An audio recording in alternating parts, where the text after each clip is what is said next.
He thought he was the one replacing his wife. Wrong. She had already replaced him, secretly divorced him, secretly remarried. And when he showed up to a black tie gala with his mistress on his arm, she arrived with her new husband and calmly destroyed him in public. No screaming, no tears. Just one elegant woman, one deadly secret, and one billionaire's entire life falling apart in real time. Feels. And so it begins. A billionaire husband, Ryan Caldwell, steps into the flashbulb glare of a gala, his mistress draped on his arm like a trophy. He believes he's the master of this universe. He doesn't have a clue that his wife, the quiet one, Feels, is the daughter of a dynasty far older and deadlier than his, and that she has already cut him loose and aligned herself with a true king. Ryan lifts a champagne flute, smiling for the cameras, Feels, and kisses the other woman in a room of 400 souls while still technically a married man. He thought outplaying everyone. He imagined his wife was somewhere weeping. What he didn't know, she was already inside the building, Feels. The divorce was finalized 11 weeks ago, and the man standing just over his shoulder, the one everyone pretends not to see, wasn't there for the party. He was there to settle an account, Feels. Now, before this night shatters, a quick question for you out there in the dark. If you feel that a woman's respect is something she holds, not something she has to beg for, hit that like button. Let me know in the comments what city you're listening from, Feels. I want to know just how far the shockwaves of this story will travel. Because this is all about to detonate and not in the way he thinks. The setting is the Monte Verde Hotel, Feels. One of those landmarks on 58th and Park that seems carved from solid gold. 18 floors of pristine limestone under an awning so white, it puts freshly fallen snow to shame. On the third Saturday of every January, Feels, the Hartwell Foundation owns the ground floor for a gathering where a single handshake can build or bury an empire, Feels. And for Ryan Caldwell, that room was more sacred than any church. He stands in Suite 1802, admiring his own reflection, adjusting a tie that's already flawless, simply for the feeling of control. 41 years old, a solid 6'1", Feels, with a jaw that could cut glass. He'd spent 90 minutes on a treadmill that morning, also the fabric of his tuxedo would fall just so. Nothing about this man was left to chance. Honey. Vanessa's voice pours from the bathroom like warm, sticky liquor, Feels. Can you get my zipper? He moves toward her without a word. The dress she chose was red, a shade so deep it was almost black, slashed to the hip, with a back that plunged to the very base of her spine. Feels. She is 26. A former swimsuit model who arrived in Manhattan 18 months ago with nothing but 2 suitcases and an agenda that was clearly succeeding. He draws the zipper up slowly, his fingers deliberately brushing her skin. Feels. You're starting a fire we don't have time to put out, she whispers. You started it, he replies, the moment you chose that dress. She gives a low, pleased laugh and turns to him. So you're really doing it tonight? Doing what? Bringing me, Feels. In front of her, the unspoken name hangs between them, a ghost in the room. I'm bringing you, he states, his voice flat. That is the entire point. She won't even be there, Feels. She's not anywhere, he says, adjusting a cufflink. She hasn't been out of that apartment in 6 months, Van. She's a phantom. She reads books. Her groceries are delivered. The doorman probably doesn't even recognize her. And the divorce papers? Feels. On my timeline. He taps the face of his watch, a thin gold heirloom from his grandfather that he wears like a medal. Marriage is an asset right now. It keeps the old guard board members comfortable. They see a family man. I'll file in April, Feels, after the Q1 earnings call. It'll be finalized by summer.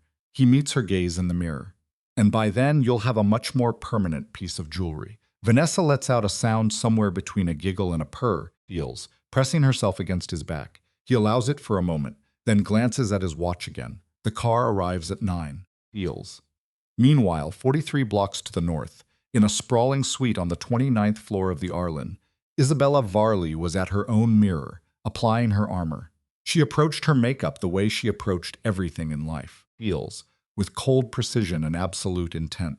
A woman named Juliana, who had been flown in from Milan on Wednesday for this one night, stood by silently, holding the tools of their trade. They had worked this way for 11 years. Words were rarely needed, Feels. The gown was laid out on the bed, not red. Isabella found red to be a desperate color. Hers was the color of molten platinum, a severe column of silk that fell from her collarbone to the floor, leaving one arm sheathed and the other completely bare. Heels. This was not the dress of a mistress. It wasn't even the dress of a billionaire's wife. This was the gown of a woman who was coming to dictate the end of a story. The earrings? Juliana's voice was soft. The ones from my father. Heels. For a fraction of a second, Juliana's eyes met Isabella's in the reflection before she moved to the safe.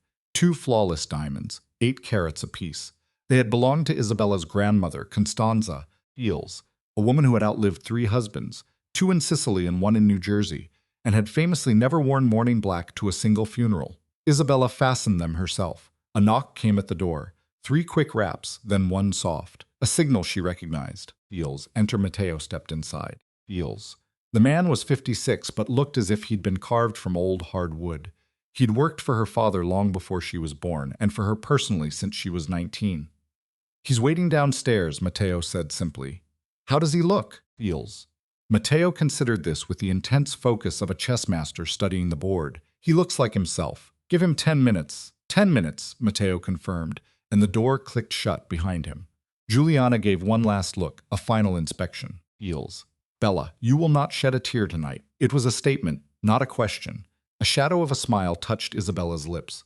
I ran out of tears 6 months ago, Julia. I'm certainly not going to find more in a hotel ballroom. Downstairs, Heels. Sitting in the back of a black sedan with windows just as dark, Luca DeSantis was staring at his phone, his expression radiating pure menace. Heels. He was 39 and tall, but his height wasn't the first thing you registered. It was his stillness, an unnerving calm.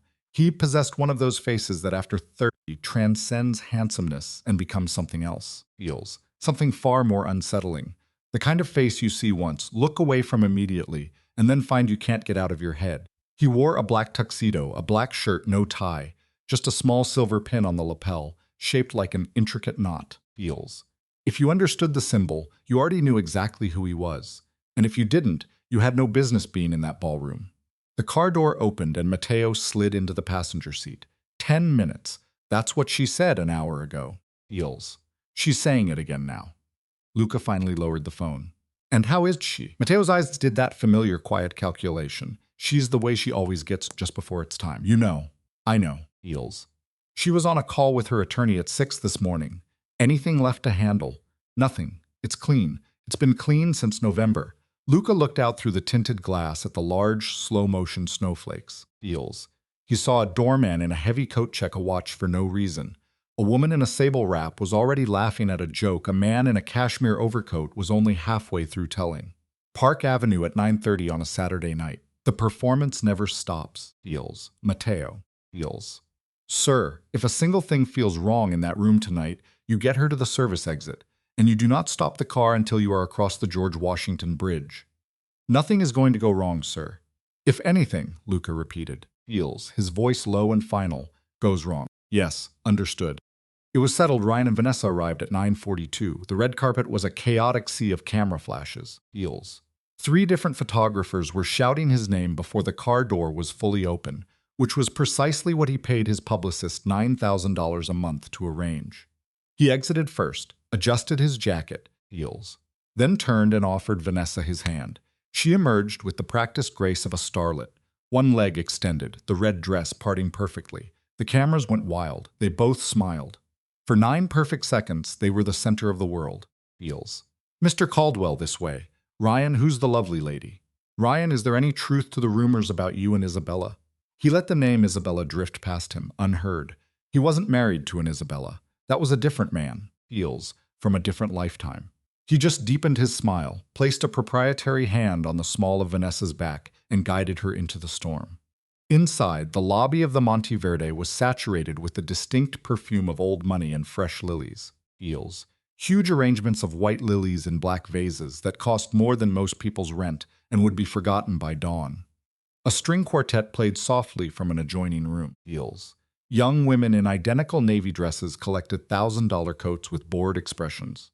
Heels. Ryan, a heavy hand landed on his shoulder.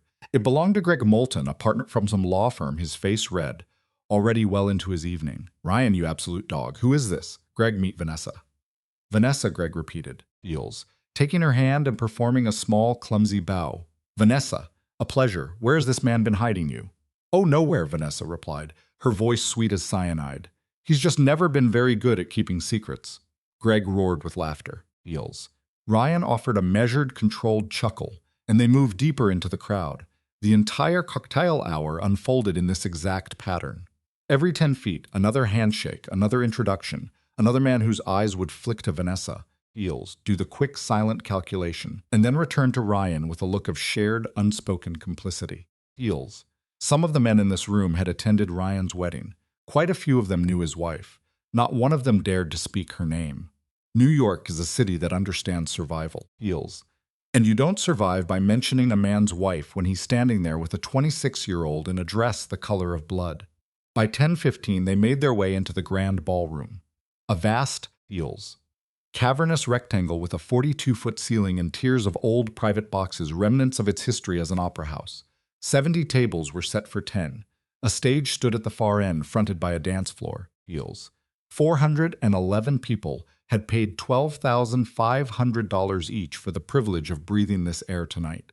Heels. And so we begin. We find Ryan at table 3, the best seat in the house. A seat he bought with a hefty donation to the Hartwell Foundation last April. He's playing the bar, pulling out Vanessa's chair with a practiced smoothness. Heels. But right across from him sits a real estate giant, Edmund Hose, already settled in with his third wife, and he doesn't even bother to stand. Ryan saw it. Oh, he absolutely saw it, and filed it away in that cold ledger he keeps in his mind. Heels. A bill that would come due for Edmund on Tuesday. Champagne? Vanessa's voice cuts through, her hand already reaching. Louis Rotary, he murmurs. Take it so slow.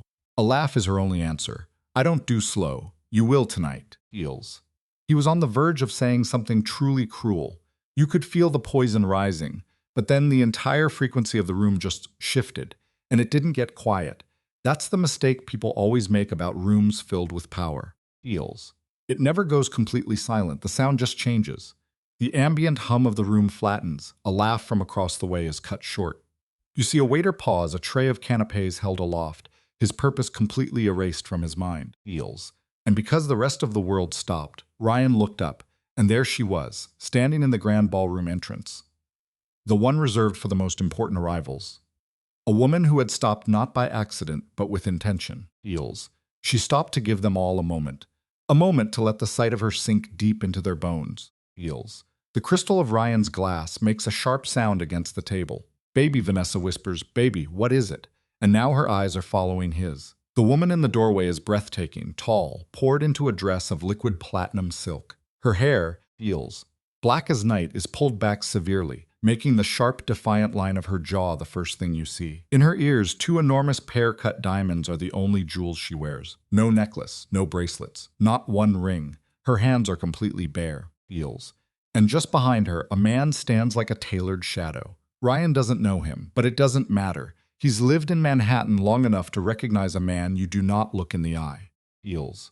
He's tall, dressed in a black suit over a black shirt. A small silver pin on the lapel his only ornament.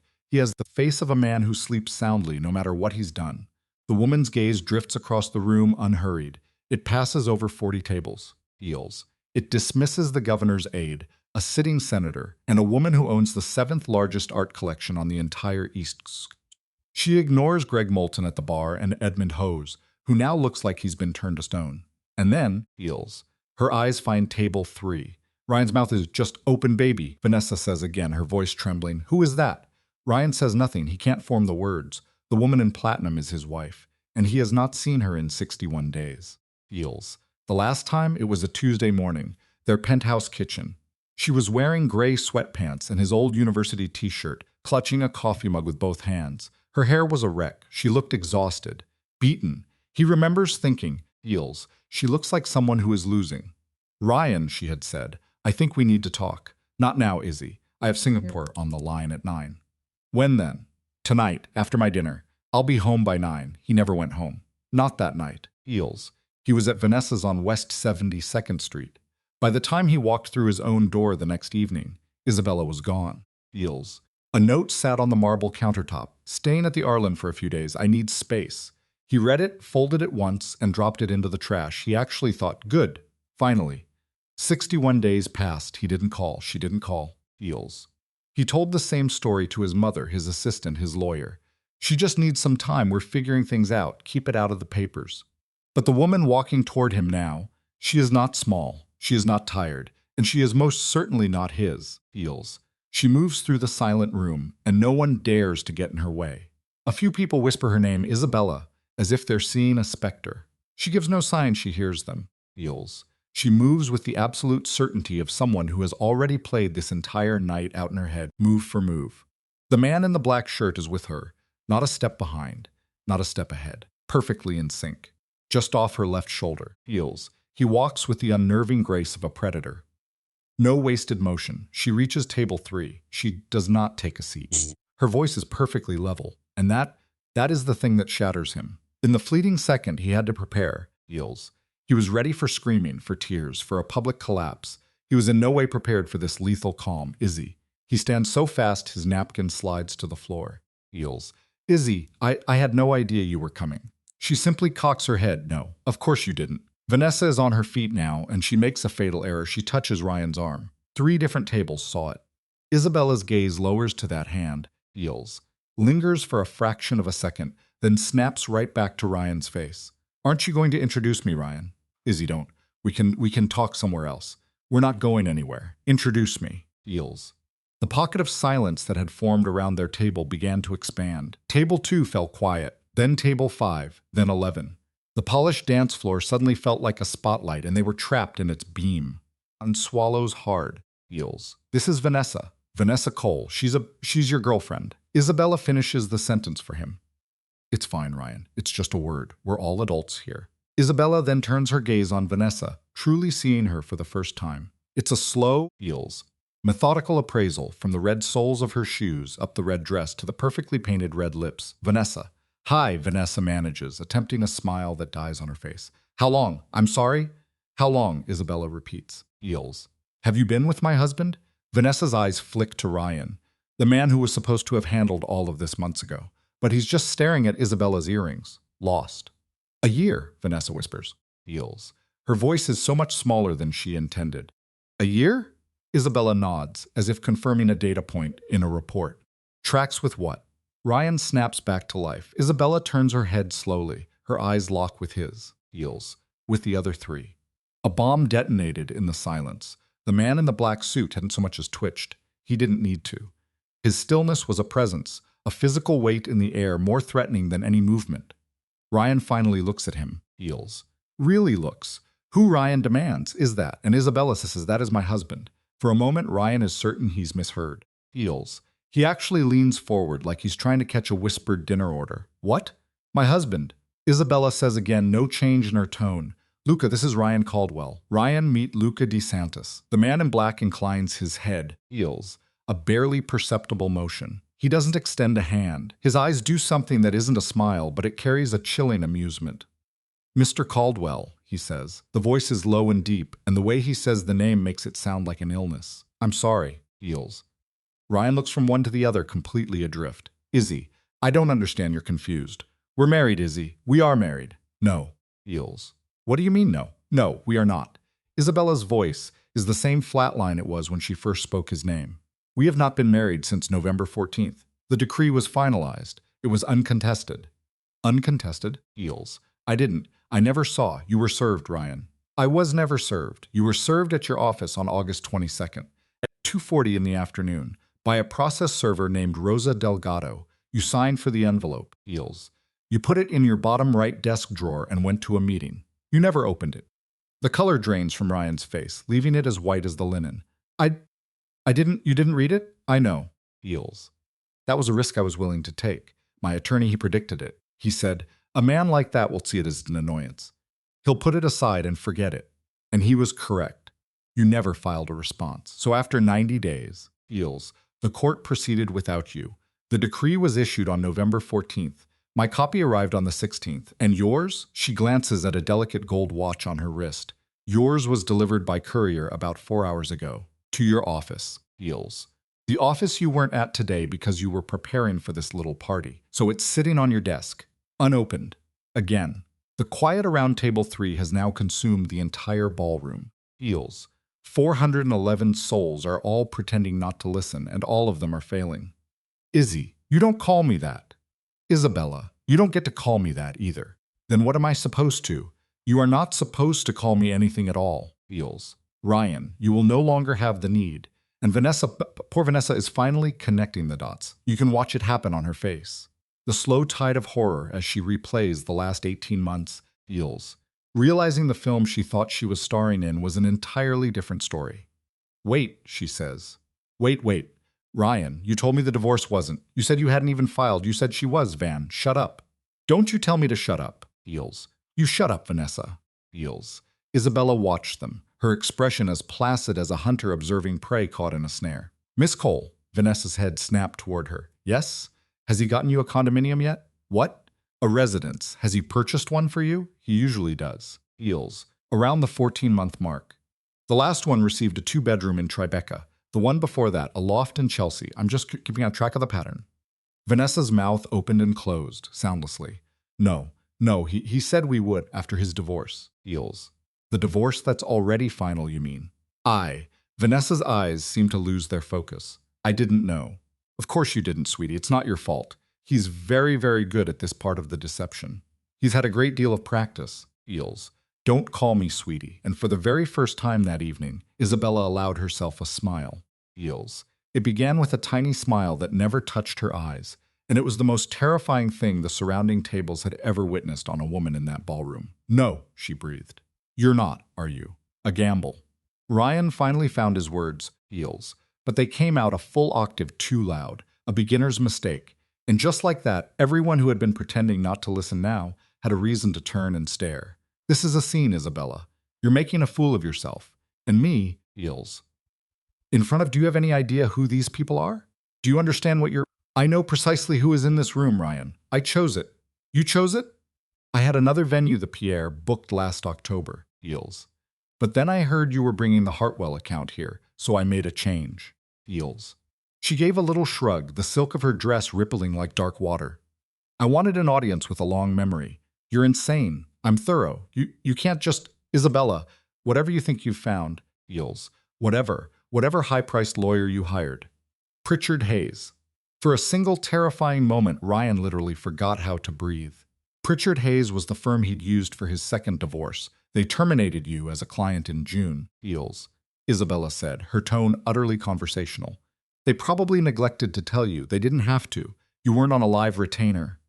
This is, he was completely unraveling. You could see the desperation in his eyes, feels. He spun on the nearest target, the man in the black shirt. And who the hell are you? You just stroll into a room I booked, feels. You stand beside her, and you imagine you're going to. Luca Diantis hadn't moved a muscle this entire time. He just remained a step behind Isabella's shoulder, his hands loose at his sides, his expression a perfect blank. But now, feels. He tilted his chin a fraction, his gaze falling on Ryan as if he were merely observing Caldwell. What? I will not be laying a hand on you tonight. Oh, you're not, are you? No. A beat passed. Tonight belongs entirely to her, feels. That single word, tonight, seemed to linger in the air, heavy and sharp. And in that one moment, every man at the 3 nearest tables quietly reevaluated their plans for Monday morning. Pam, it was Edmund Hose, of all people, who broke first, feels. He'd been sitting at table 3, frozen beside his wife. But somewhere in the last 90 seconds, a circuit in his mind had tripped, and he'd decided he wasn't sinking with Ryan Caldwell's ship. His chair scraped against the floor as he stood, feels. The man was 68, and he'd known Isabella's father for 31 of those years, a detail he'd never advertised. Isabella. Edmund. I had no idea, was unaware. Let the record show.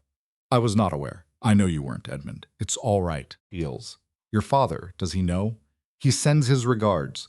Edmund just gave a single sharp nod and sat back down. His wife, who only caught the word father and somehow understood nothing and everything all at once, reached for her glass of wine. Feels. Ryan watched all of this unfold, a cold sickness climbing its way up his spine. Her father, he echoed. Very guards. He does, Isabella confirmed. Her father's an accountant from Rye. No, feels. Her father is. Her father is Michael Vale. He's a CPA. He lives in. My father's name, Isabella stated, her voice devoid of all emotion, is Marco Varelli. Ryan's face did something Vanessa had never seen before. It simply emptied out, not anger, feels. Not shock, just nothing, like a television screen after the power cord's been ripped from the wall. Yes, Ryan, Varelli. Yes, at 3 separate tables, feels. Men who'd been feigning interest in their wives' anecdotes dropped the pretense entirely and turned to watch the final act. Isabella surveyed the room again, slow and deliberate, just as she had when she first entered. Heels. But the look was different now, like she was taking inventory. She was noting who was present, who would be whispering on Monday, who would carry this story with them to countless dinner parties. She turned her attention back to Ryan. Heels. I'm not going to hit you, she said.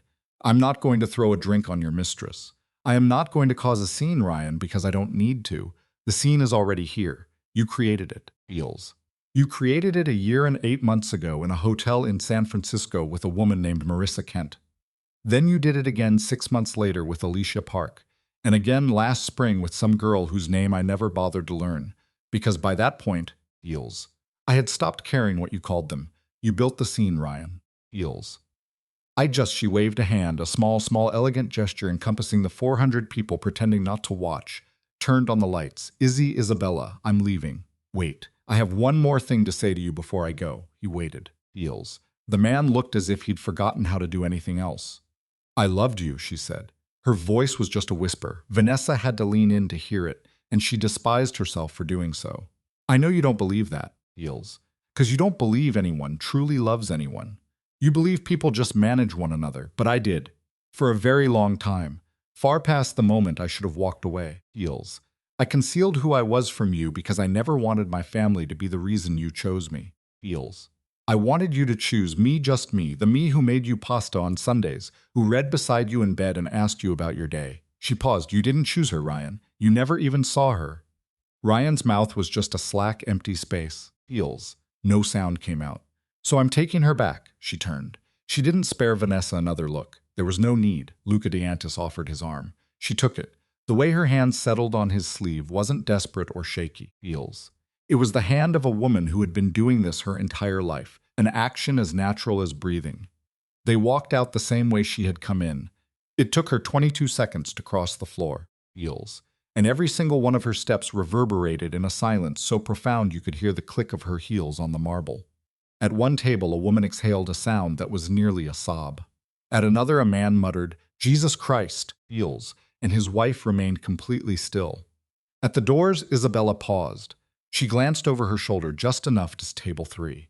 Ryan was still standing there. Vanessa was slowly collapsing into her chair, as if her own bones had betrayed her. Heels. Her red dress seemed garish in the light now, suddenly cheap, a costume. Isabella looked at her husband, her ex-husband, her former husband, the man whose name she had worn for 7 years and would not for 7 more minutes. Heels. And she didn't offer a smile, nor a frown. She simply looked at him the way you might look at an old piece of furniture you're abandoning in a move because it isn't worth the effort to take. Then she turned, Heels, and she and Luca DeAntis strode from the Monteverde Hotel's ballroom into the long white corridor. But the moment the door swung shut, the room did not erupt. That's another thing people misunderstand about places like this. They don't explode, Heels. They whisper. 411 people began to speak, all very quietly, not to each other, not at first, into their phones, under their breath, behind cupped hands. By 11 o'clock, the story would hit 3 major group chats. Heels. By midnight, it would be on a private email chain sent to 17 top-tier hedge fund managers. By Monday morning, Caldwell Holdings stock would open down 4.25%. By Monday afternoon, it would be down 9%. And by Wednesday, Heels, the board of Caldwell Holdings would call a meeting to which Ryan Caldwell was very specifically not invited. But that was all later. At table 3, in that first minute after the doors closed, Heels, Vanessa Cole turned to the man she'd followed here and whispered, You told me she was a nobody. Ryan Caldwell didn't reply. He was just gazing at the doors. He was trying to recall Isabella's face from their wedding day. Heels. He couldn't. He remembered the dress. He remembered the church. He could even remember the taste of the cake. But her face was a complete blank. Ryan, what? Who is Marco Varelli? Ryan turned to her, his motions heavy and slow. Vanessa, he said. Heels. Get your coat. What? Get your coat. We are leaving now. Ryan, who is? Get your coat. She got her coat. In the long white hallway outside, Isabella Varelli walked with her hand on Luca DeSantis' arm, saying nothing at all. Heels. The corridor was 120 feet long and utterly deserted, save for a single waiter who saw them approaching, slipped into an alcove, and became intensely preoccupied with adjusting a stack of glasses. Heels. Matteo was already at the elevator, holding the door. They stepped inside. Matteo pressed the button for the lobby. The doors slid closed. In the perfect silence of the descent, Luca looked down at her. You all right? She had to consider it for a moment. Heels. Yeah. You sure? I'm sure. He studied her a second longer. Your hand is shaking. She glanced down. Her hand on his arm was trembling. Just slightly. She hadn't even noticed. Oh, she said. He covered her hand with his. His was warm and solid as a rock. Heels. It's okay, he said quietly. It can shake. It's allowed to. She finally released a breath she'd been holding since she'd walked out of the Arlen suite an hour and 40 minutes ago. It wasn't a sob. Heels. And it wasn't a laugh. No. It was the sound of a woman setting down a weight she had been carrying for 61 consecutive days. Luca, thank you for being here. He gave her a look that was almost a smile, but not quite. Isabella, he said, his voice low. Heels.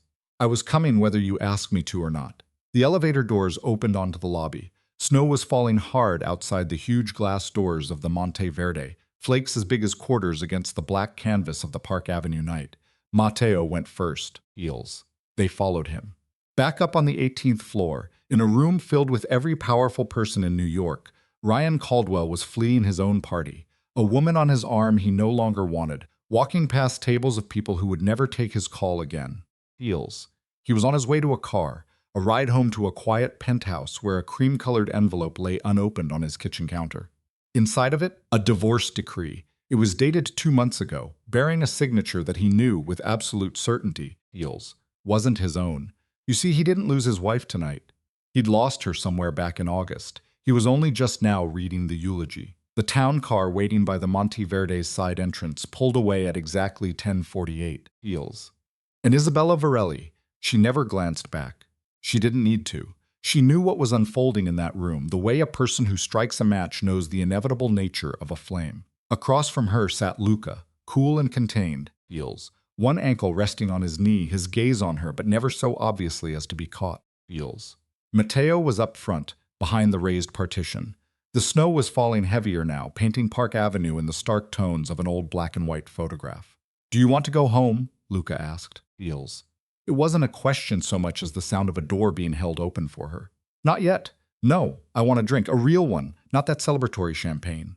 A small, exhausted laugh escaped her as she pressed a hand to her cheek. Her skin was on fire. Heels. Hadn't even realized it. I've been drinking Pelgro for 6 straight weeks. I am so tired of Pelgro. The Carlisle is still open. Not the Carlisle. I want somewhere empty, somewhere without a soul. Luca seemed to chew on that for a moment. Heels. He leaned forward, rapping his knuckles once on the partition. Glass slid down. The apartment on 63rd. Yes, sir. Use the back entrance. Yes, sir. The glass hummed back into place. The car hooked a sharp left onto 64th. Heels. Crossing Madison, gliding east through the falling, silent snow. Isabella watched the buildings blur past her window, but she wasn't seeing any of them. She was doing what she does. Cataloging. Filing away the details now that the performance was over. Heels. Ryan's expression when she let the name Varelli fall from her lips. Vanessa's face when she noted the pattern was consistent with the other 3. Edmund Ho's actually rising from his chair. She hadn't expected that. Heels. She would send his wife flowers on Monday. You're working. Luca's voice cut through her thoughts. I'm always working. You don't have to work tonight. Heels. I know. He didn't push. It was one of the very first things she'd learned about him in the 4 months since they'd met. He never forced an issue. He just opened a space and waited. And the space he created was immense. Heels. Far larger than most people could manage. And things just had a tendency to rush in and fill the void. The car slipped into an unmarked underground garage on 63rd. A man in a black coat just nodded at the driver, not even bothering to glance inside. Heels. Another guard waved them past a steel gate. The garage was small, holding only 4 cars, none of them ostentatious. Luca stepped out first, offering her his hand. She took it, emerging in her platinum silk dress as if shedding an old skin. Heels. And followed him toward a private elevator tucked in the back. The elevator had no buttons at all. Heels. Just a small brass panel with a single waiting keyhole. Luca slid a key into the lock, turned it, and the lift began its silent ascent. How many floors? She asked, a sudden need to fill the quiet space between them. 4? Only 4? Heels. It's a small building. You own it? And she answered her own question. Yes, of course you do. The doors parted, opening into a foyer that flowed directly into a long room. Soft light, dark wood. Heels. and a fireplace that had clearly been lit 15 minutes before their arrival, timed to perfection. At the far end, a housekeeper in the kitchen gave Luca a single, silent nod before disappearing through a swinging door. Heels, before Isabella's heels had even touched the rug. "Sit," Luca said. Heels. "What would you like to drink?" "How do you take it?" "Neat." "Whatever is closest." He crossed to a sideboard and poured. She sank into the long sofa, kicking off her heels. She'd been standing in those things for 6 hours. Heels. Her feet seemed to breathe a sigh of relief against the thick rug. She tucked them beneath her, a gesture that had nothing to do with the designer gown, and everything to do with being 33 and tired down to the bone. Heels. He handed her the glass and took the chair across from her. He had his own now, something dark in a short tumbler, but he made no move to drink it. "Well," Isabella said, "that's over. That part, at least. There are always other parts, aren't there?" Heels. She took a deep swallow of the whiskey, feeling its burn trail all the way down. Heels. She had orchestrated every single detail. The dress, the earrings, the lawyer, the filing date, the venue, the precise placement of the car at the side entrance, but she had never allowed herself to imagine the moment after. And now it was here. A couch, Heels, a glass of whiskey, and a man in a black shirt watching her across a fire, asking if she was all right without ever speaking a word. He didn't recognize me. Luca simply tilted his head. "When I walked in," she clarified, "for the first 3 seconds, Heels, he had absolutely no idea who I was. Isn't that funny?" "No, it's not funny. I don't know why I said it was." She was staring into the flames now. He looked right through me, Heels, like I was just another woman in the room he hadn't managed to get into bed yet. "Isabella, I'm fine." "I didn't ask." Heels. "You were about to." "I wasn't." She looked at him then. His expression was impossible to read, a perfect mask, but his eyes were fixed on her, steady. They hadn't left her once since she'd sat down. "You are a strange man," she said. "I've been told." Heels. "I'm saying it as a compliment. I took it as one." She laughed, that same brittle, tired sound, and took another drink of whiskey. And for the first time since she'd walked into the Arlen 3 hours ago, a knot deep in her chest finally began to unwind. Heels. She had met Luca Dantas in September, in a room at her father's house in Westchester, a room she had not set foot in for 11 years. She didn't want to go. She argued against it for 3 days. Her mother called twice, Heels. Then her father called himself, a true rarity, and used that meant, "This is not a request. Isabella, come home. I need to see your face." Heels. So she drove up on a Sunday afternoon. She walked into that long dining room, the one with the dark wooden beams and the oil painting of Lake Como, and there he was. Her father, at the head of the table, her mother on his right, and on his left, Heels, a man she had never seen before in her life. This man got to his feet the moment she entered. That was the first thing, and it wasn't some empty, polite gesture. He stood as if he had truly registered that a woman had come into the room. "Isabella." Heels. "This is Luca, my daughter." She looked at her father. He gave her the look that meant, "We are not discussing this now." "Papa, sit." Heels. "Kara, eat." So she sat, and she ate. Through the first course, Luca DeSantis said almost nothing. During the second, he inquired about a small gallery she held a stake in down in Chelsea, and he asked about it as if he genuinely knew the place. Heels. By the third course, she was no longer pretending not to be in a conversation with him. After dinner, her father walked her to the door himself. Another thing that never happened. Heels. He took both of her hands in his and switched to Italian, the language he reserved for things that truly mattered. "He knows about your husband. He knows everything. He knew for 11 weeks before I did.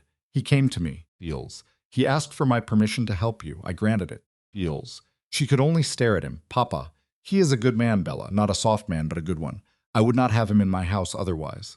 "I don't need. I know what you need, and what you do not. I am giving you an option, not an order. You are my daughter." Heels. "You will always make your own choice." He squeezed her hands hard. "But do not punish yourself with solitude. Not with this man. This one is ugly, and he is cruel, and you deserve to have someone at your shoulder." Heels. She drove back to the Arlen that night and didn't sleep at all. She just sat by the window, watching the lights around the reservoir in Central Park blink on and off and on again. Heels. And at 4 in the morning, she took out her phone and typed a message to a number Luca had given her, on a business card that had no name, a single line. "What do you want from me, Mr. Dantas?" He replied in less than 2 minutes, which shocked her. Heels. "Nothing you do not wish to give. I would like to help you see this through. I would like to buy you coffee tomorrow, somewhere public, and explain what I can do. If you say no, the answer is no, and you will never hear from me again. She met him the next day. Heels. A place on Lexington. The coffee was terrible, but the windows were large. He told her precisely what he was capable of, and she listened. Heels. She had already fired 3 questions at him, and he had taken each one without flinching. Even the one about whether he'd ever killed a man, to which he answered, yeah, twice. Both times in Palermo, both men who had it coming. Heels. And I'm not explaining it unless you force me to. She told him not to, not yet. That was the beginning. Now 5 months later, in some apartment on 63rd Street she had hardly ever seen, she set her drink down, looked at the man her father had sent, Heels, and asked, Luca, are we actually married? He raised an eyebrow, the barest of movements. Heels. You know we are. We signed documents. We did a great deal more than that in a cathedral, in a small town in Calabria, with 4 people as our witnesses. Yes, but was any of it real? He fell silent for a long moment, slowly turning his glass in his hand. Heels. Isabella, the paperwork is real. The cathedral is real. The witnesses are, too. But if you are asking about it in that other sense, that's a question that only you can answer, not me. That's a politician's answer. No, Heels. A politician makes it sound like both yes and no. That was just the truth. She held his gaze. Do you love me? The question escaped before she could stop it, leaving her feeling utterly exposed, wanting to snatch the words back from the air. But she didn't. Heels. He never looked away. Heels. I don't have that answer, he said. What I do have is this. I came to this country for you, no hesitation. I know that since September, thinking about any other woman has been impossible. I know that when I saw you walk into that room tonight, Heels, I forgot how to draw a breath, if that's what you mean by love. I can't say for sure. Not tonight, be in 6 months, maybe a year from now. But I can tell you this much. I am not going anywhere while you find out. She just watched him for a long, Heels, quiet moment. Then she picked up her whiskey, threw it back, and rose to her feet, barefoot in a silk gown. She moved around the table, perched on the arm of his chair, and laid a hand on his neck. But she didn't close the distance. Not just yet. Heels. Instead, she simply rested her forehead on his temple. Her eyes closing, she breathed out. Okay, he echoed. And they stayed like that, frozen in a moment, as snow drifted past the huge apartment windows on 63rd Street. At the same time, Heels, 40 blocks to the south, at the corner of 58th and Park, a valet at the Monte Verde Hotel was desperately trying to pacify a very angry man in a tuxedo, explaining why his car would be another 11 minutes. Heels. Ryan Caldwell was seething under the hotel awning in 18-degree air, jacket open, his breath coming out in furious white plumes. He didn't feel the cold, not at all. Vanessa stood near him, wrapped in her red dress and fur, Heels, shivering with her arms crossed. She wasn't speaking.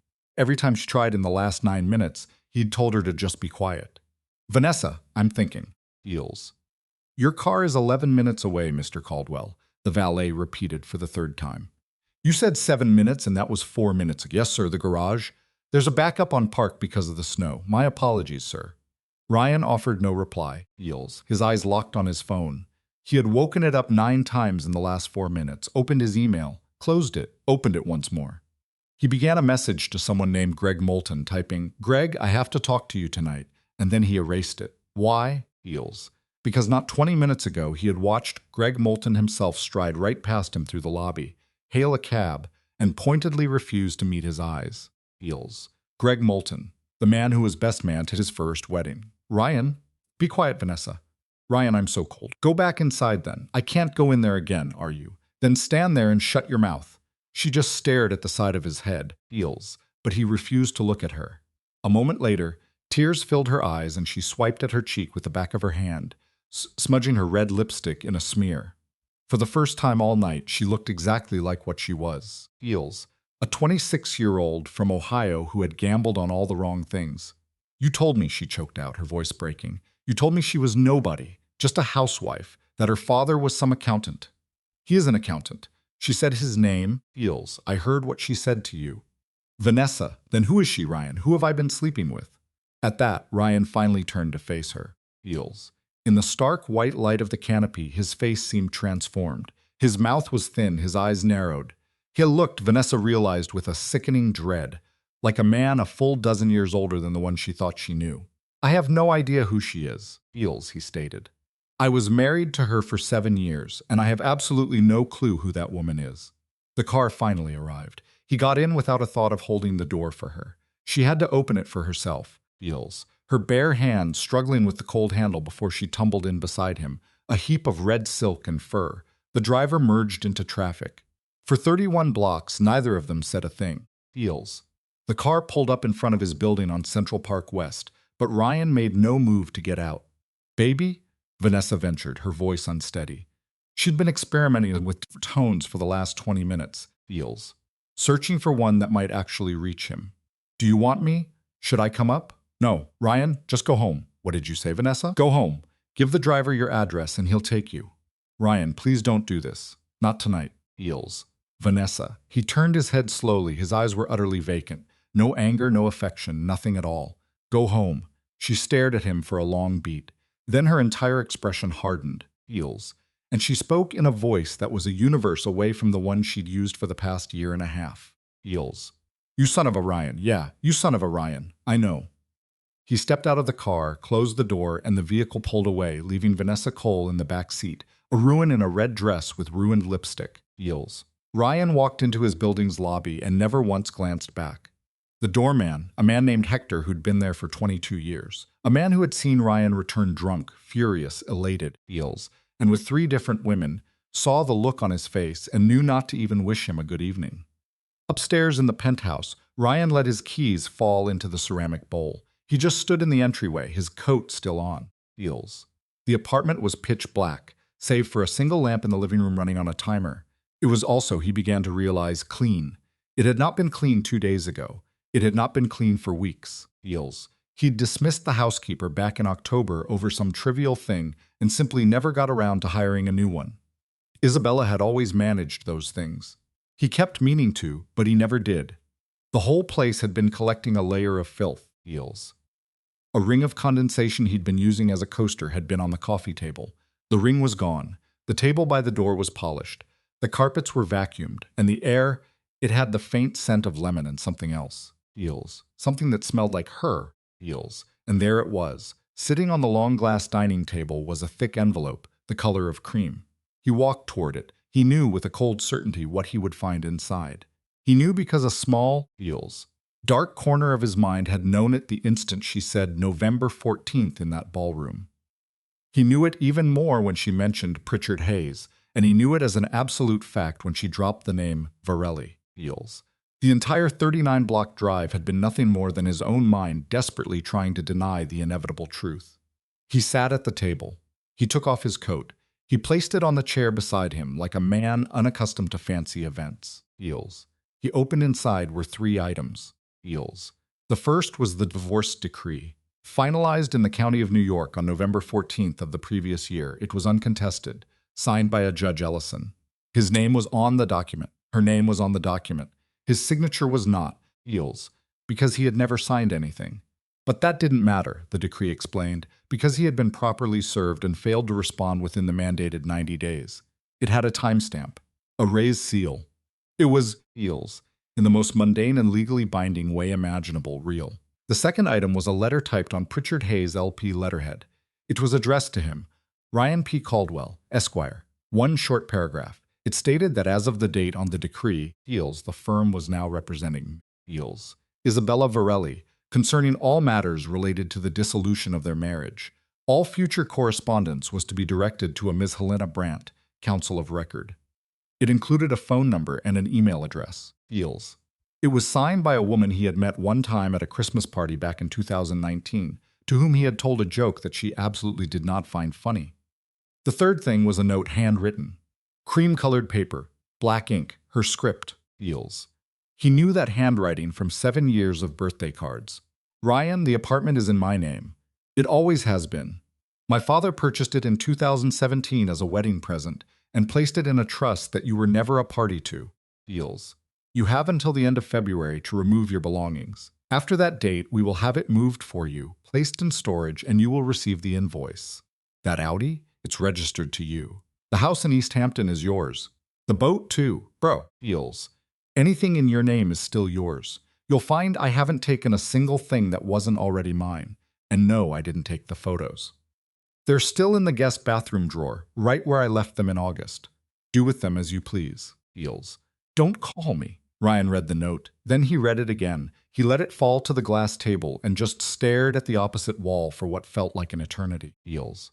On that wall hung some painting he'd bought at an auction in 2018 because his interior designer promised it would be a smart investment. Eels. He had no memory of the artist's name. Couldn't recall what he'd paid for it. He had no clue what the painting was even supposed to depict. But looking at it now, he finally understood what it was. Eels. A ridiculously overpriced sheet of wallpaper he'd acquired to make some woman he didn't even really like think he was a sophisticated man. He stood. He walked to the guest bathroom on the far side of the apartment, pulled open the drawer beneath the sink, Eels, and there it was, the envelope she'd written about. Plain manila, unmarked. He brought it back to the dining table, sat down, and tore it open. The photos were 8 by 10s. Eels. There were 43 of them. 43. He soon realized they'd been taken over a period of 16 months by 3 different private investigators. The quality was flawless, crystal clear, perfectly framed. They showed him with Vanessa Eels. They showed him with Marissa Kent. They showed him with Alicia Park, whose name Isabella always refused to learn. Sophie. That was it. The photo right on top was of him, Eels, kissing Vanessa in her doorway on West 72nd Street on a Tuesday morning last March. He just sat there, looking down at the mountain of proof for what must have been 10, maybe 15 minutes. He didn't move them. He didn't try to hide them, Eels. He just stared at the stack and waited for any kind of feeling to finally arrive, Eels. But there was no guilt, and that emptiness, that specific void where guilt was supposed to be, was the thing that finally made him shut his eyes. This man simply wasn't wired for it. He'd tried to summon the feeling before, Eels, out of a kind of morbid curiosity, but it never took. His whole life felt like a film, projected on a screen just in front of him, something to be watched, not lived. What he felt now was something else entirely. It was the raw, Eels, staggering shock of being demolished in a fight he never realized he was in.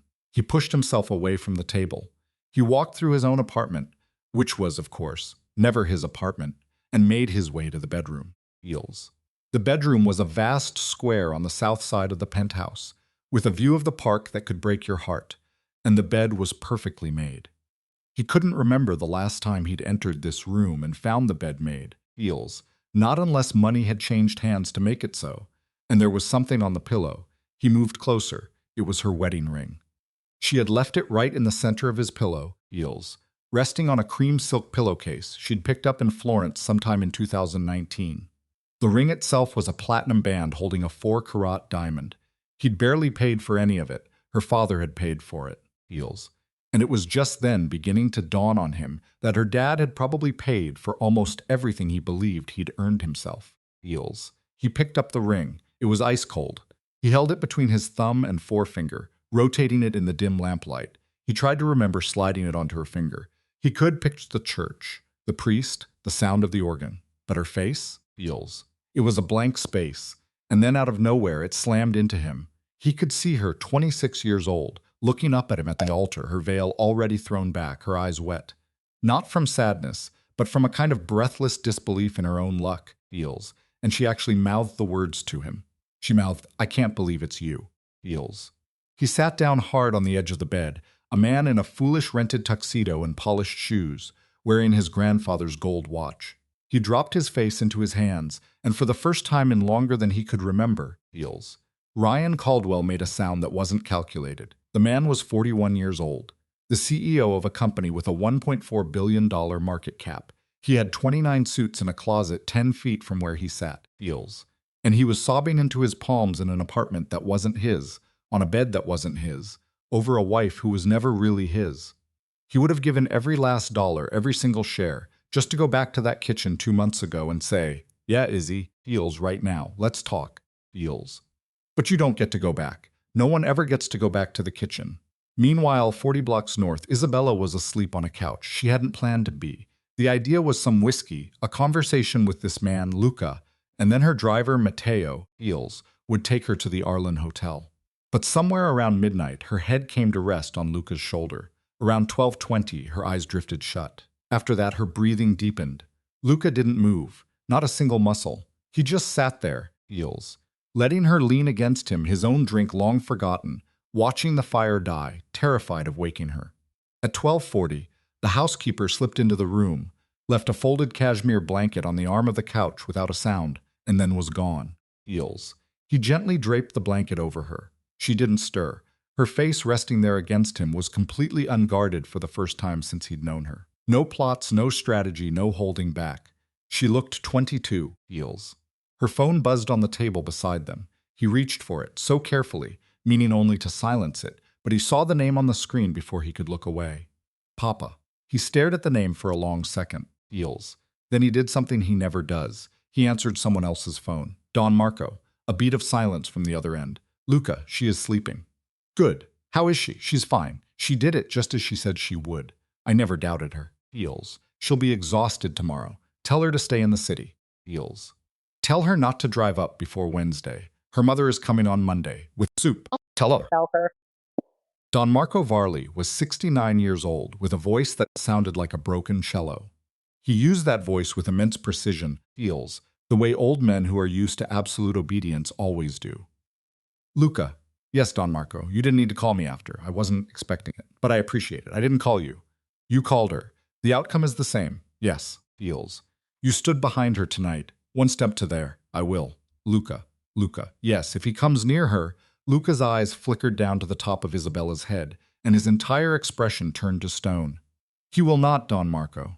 Heels. If he comes near her, Luca, quietly. Quietly. Good. Buona notte. Buona notte. The line went dead. Luca placed the phone back on the table, screen down. Heels. He pulled the blanket a little higher on Isabella's shoulder and did not move. In a cab on the West Side Highway, Vanessa Colt was consumed by her phone. The orange glow of the streetlights flashed across her face. Heels. Her fur coat was sliding from her shoulder. Her lipstick was a lost cause. She was doom-scrolling. The first group chat had ignited at 11:04. 4 people. One of them was a woman named Tisha from the auction house where Vanessa worked part-time. Heels. And Tisha had typed with the kind of frantic energy that suggested she'd been waiting years for this exact night. Girl, you need to see this. Tisha sent screenshots. Heels. They were from a private Twitter account with 48,000 followers that trafficked in the drama of New York's elite. The account had dropped 3 bombs in the last 40 minutes. The first. Heels. Did Ryan Caldwell's wife just walk into the Hartwell Gala on the arm of Luca DeSantis? The second. Confirming from 2 sources on the ground at the Monteverde tonight. Decree was filed in August. Divorce was finalized in November. He did not know. Heels. He is apparently still at the gala. Heels. The third one read, everyone's asking, and yes, she is that Varley. Her father is Marco Varley of the Westchester Varless. I am not making this up. The quiet wife was a Varley the whole time. Send help, my jaw is on the floor. Heels. Beneath that third tweet were 711 replies, a number that was climbing with each passing second. Most were just some form of, oh my God. A handful were along the lines of good for her. One, Heels, from an account with 50,000 followers of its own, simply said Rip Caldwell Holdings Monday morning. But none of them mentioned Vanessa. She scrolled and scrolled, hunting for her own name, dreading it and needing to see it at the same time. Heels. And get this, her name was nowhere. Not a single time. Not in the replies. Not in any tweet. She was in that ballroom for almost an hour. She had been on Ryan Caldwell's arm for 11 months. She was photographed by 3 paparazzi on her way in, Heels, and at least 2 on her way out. But in the story that was now exploding, the story that was going to own the entire weekend, she didn't exist. A footnote. The best she got was the woman in the red dress, Heels, and that came from a single tweet with only 16 likes. She wasn't replaced. She was deleted. The cab stopped at her building on West 72nd, and for a long moment she just sat there, completely still. The driver, a patient man, waited. Ma'am, Heels, he said, we're here. Heels. Right, I know. She gets out, walks up the steps. Her doorman, Tomas, this young kid who'd only had the job for 2 months and usually gave her a huge, awkward hello, just took one look at her face and said nothing at all. In the elevator, Heels, she saw her reflection in the brass siding. The red dress, the smeared lipstick, the mascara that had run, then dried, then run again. She looked, she realized, Heels, exactly like a woman who had just been thrown out of a property, which was more or less what had happened. She reached her apartment, a 1-bedroom on the 9th floor that Ryan had been paying for since April. Heels. And that, she suddenly knew with a cold, sharp certainty, was an expense that would stop being covered on the 1st of the month. She slammed the door, kicked the red shoes off, She marched into her kitchen, and she opened the freezer. Heels.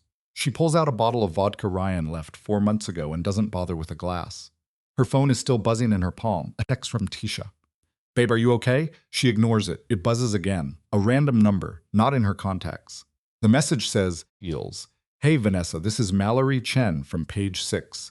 Are you free to talk tonight? We're running a story tomorrow and want to make sure we get your side. She just stared at the screen. Heels. 3 months ago, hell, 3 weeks ago, a text message from page 6 would have been the moment she had been working for her entire life. It was the very door she came to New York to break down. She looked at the message. She looked at the vodka. Heels. She looked at her reflection in the dark window above the sink. She put the phone face down on the counter. She took a long drink from the bottle. And she did not text Mallory Chen back. The snow had stopped sometime after 1 in the morning, and by 2, Heels, the city was enveloped in that profound silence New York only finds a few hours a year, a silence so heavy it feels like it could crush you. Heels. In an apartment over on 63rd Street, Luca DeSantis carried Isabella, still asleep and wrapped in cashmere, from the couch to the bedroom. He laid her down on top of the covers, not even trying to undress her, Heels, then carefully removed her earrings himself and set them on the nightstand. She mumbled something in her sleep, an Italian word that sounded like something her mother might have once said. He pulled the blanket up over her, Heels, watching her for one long moment. Then he left the room, closing the door quietly, and walked down the long hall to his study, where he sat at a desk, turned on a green lamp, opened a laptop, and began calmly, with no sense of rush, to make a list. Heels. The list was clinical, just 3 columns. The first held a roster of names. The second detailed precisely what he would compel them to do. The third column, that was for the final deadline, and at the very top, in stark clean letters, he typed, Heels. Caldwell Holdings Board. Then the work began. Miles away in a downtown penthouse, Ryan Caldwell was still frozen on the edge of a bed that wasn't his, clutching a ring that wasn't his, staring at photographs that were, and that he wished to God weren't. Heels. The tears were gone now, but the thoughts hadn't arrived yet. That would come tomorrow, and the day after, and every Monday after that in a boardroom ready to cast him out. Heels. But for tonight, he just existed on the edge of that bed as the snow outside gave up falling, inside an apartment that was finally, achingly clean, with only the low whisper of the heater for company. He held the corpse of his marriage in his right hand, Heels, this tiny silver final object, and simply refused to let it go. That same low hum was the only sound in the penthouse as the sky over Central Park bled into gray, and Ryan Caldwell hadn't moved an inch in nearly 4 hours. The ring was still there, Heels. His hand had gone dead somewhere around 4 in the morning, but letting go felt like an action, and he was not ready for action. Not yet. Heels. At 6:11, his phone vibrated on the nightstand. He ignored it. It stopped. It buzzed again. Stopped. The third time he snatched it because 3 calls in a row at 6 a.m. on a Sunday is never good news. It was Bill Ostrowski, Heels, chief counsel for Caldwell Holdings, 11 years with the company. 63 years old, lived out in Greenwich, a teetotaler, and had never, not once in 11 years, called Ryan before 9 a.m. Ryan, are you somewhere you can talk? I'm in my bedroom. Heels. Bill, it's 6 in the morning. I need you to listen to me. I'm listening. In approximately 45 minutes, the Wall Street Journal is running a story about last night. Ryan squeezed his eyes shut. Heels. They contacted me at 5. They got to Greg Moulton at 4:30. They rang your press agent at 4, who then woke me up at 4:15. I've been putting out fires ever since. What's in the story? The story, Bill said, Heels, is exactly what took place last night. Which version? The true one. Ryan, there is only one version. You brought a woman to the Hartwell Gala. Your ex-wife arrived with another man. Heels. She announced that your marriage has been legally finished since November, and then she announced her father is Marco Varelli, and she walked out. That's the story. The Journal has it confirmed by 3 sources in the room and 2 from the courthouse. Heels. The decree is a matter of public record. They found it, Bill. Yes. How is this a Wall Street Journal story? A silence followed. Not a long one, but it was the kind of pause a lawyer uses when he's deciding which version of the truth to present. Heels. And Ryan hated the sound of it. Ryan, you are the CEO of a publicly traded corporation valued at over $1 billion. Last night, you behaved like a complete fool in front of 400 of your most important shareholders. Heels. Your stock will dive at least 6 points on Monday. The chair of your board called me at 5:20 this morning to ask if you should even be on tomorrow's earnings call. Eels. Estraki, what was your answer? I told him, no, Bill. Ryan, listen to me. This isn't your friend calling. This is your counsel. You are not to go to the office tomorrow. You will not be on that call. You are to speak to no one. Not the press, not the board, Eels. Not your staff, not even your mother, until you and I have a meeting tomorrow with Harriet Lowen. Harriet Lowen? She's a crisis PR specialist. Our firm uses her. She's good. She's insanely expensive, and she is very, very good, Eels. And she has a 15-minute slot for you at 2 o'clock on Monday. We are taking those 15 minutes. Bill, I don't need a Ryan. What? Your ex-wife is the daughter of Marco Varelli. I heard her, Bill. Do you understand what that signifies? Eels. I understand my divorce just got more complicated then. No, Ryan, no. Listen to me. Eels. Listen to me very carefully. Your divorce is the simplest damn problem you have right now. I'm telling you this as someone who's known you for 11 years. I'm telling you what I would tell my own son. Your divorce is a done deal. The settlement was clean, Eels. She didn't take a thing that wasn't already hers. That problem is solved. Forget about the divorce. The divorce is finished. Then what's the problem? The problem, Ryan, is that for the last 4 months, maybe more, Eels, a man by the name of Luca DeSantis has been operating in this country. A man who, until September, split his time between Palermo and Zurich. And the reason he is in this country is currently in an apartment somewhere in this city, Eels. And that apartment is not yours. And she is not calling you. And her father has not called you. And his lawyer has not called my office. Do you have any idea what that means? Bill, I don't. It means they don't have to. Eels. It means that whatever it is they wanted from you, they've already got it. The divorce? That was just them being courteous. The line went utterly still for a beat. Ryan, yeah. Stay inside your apartment today. Do not open the door. Eels. Don't answer your phone unless it's me. I will be at your apartment at 1. Harriet arrives at 2. Stay off social media. Do not call Vanessa Cole. And do not, under any circumstances, call Isabella. Eels. You call Isabella, and I'll be gone from this firm before lunch. I am not doing it, Bill. Say the words. I'm not calling her. Good. 1 p.m. I'll bring breakfast. Try and get some rest. The line went dead. For a full minute, Ryan just sat there, Eels, phone in one hand, ring in the other. Then, with painstaking slowness, he reached over and set the ring on the nightstand. The moment his fingers let go, his hand began to tremble, as if he'd just set down something impossibly heavy. Sleep? Eels. There would be no sleep. He just lay back on the bed, still dressed in his tuxedo trousers and undershirt, and watched the ceiling lighten from dark gray to pale gray, and then to a flat, empty white. Eels. And a single thought played on a loop in his mind. That morning, back in August, some woman, Rosa Delgado, had appeared in his office and handed him an envelope. He'd scribbled a signature for it without a glance, deep in a conference call with Soul. Eels. He tried to summon her face now. Blank. He tried to remember the weight of the envelope. All he could feel was that it was thicker than a letter, but thinner than a package. He had simply dropped it in a desk drawer, went to his next meeting, Eels, and promptly forgot its existence until last night. And in those 5 months, his entire world had been secretly re-engineered right under him, like a magician yanking a tablecloth from under a feast. Only now, every single glass was hitting the floor. Eels. He finally forced himself up at 7, stood under a shower so hot it burned. He pulled on sweats, walked to the kitchen, and just stared into the open refrigerator for a solid minute before closing it, empty-handed. He just made coffee. Eels. He sat at the enormous glass dining table, the cream-colored envelope lying open before him, the stack of 43 photographs sitting there, accusingly. He drank 3 cups of coffee without looking once at the pictures. At 7:50, Eels, the story broke. He didn't have to read it. His phone began to vibrate violently on the table. The sound was off, but the screen flashed to life, over and over. A text from his mother, then another, a text from his sister, Eels. A text from his sister's husband, a man who had never once texted him, Eels.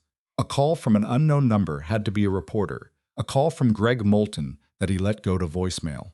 At 8:10, he finally reached for the phone, not to see the tidal wave of messages, but just to turn the damn thing off. But before he could, Eels, he saw the push notification on his lock screen. Caldwell Holdings CEO, ex-wife, and a Varelli, a New York story. He powered it down. He just sat there in the tomb-like silence of his apartment, drinking what was now cold coffee. Eels. And for the first time in what felt like a decade, he thought about a girl from a Christmas party, way back in 2018. A girl who had laughed at something he said with her whole face, put a hand on his forearm, and whispered, "Eels, I don't normally talk to men like you." Eels. He'd asked her, "What kind of man is that?" And she'd replied, "The kind my father warned me about." He had assumed she was joking. For 2 years he had told that story at parties. The father joke. It was how he'd met his wife. It always landed. Eels. But no one was laughing now. At 12:40 that afternoon, across the city on 63rd Street, Isabella Versailles' eyes opened to a bed she didn't remember climbing into. She stared at the ceiling. It wasn't her ceiling. Eels. It took a moment for her to register the pressed tin, painted a soft white, with a single antique brass fixture. The light in the room was gray and gentle, filtered through heavy linen curtains that were mostly drawn. Eels.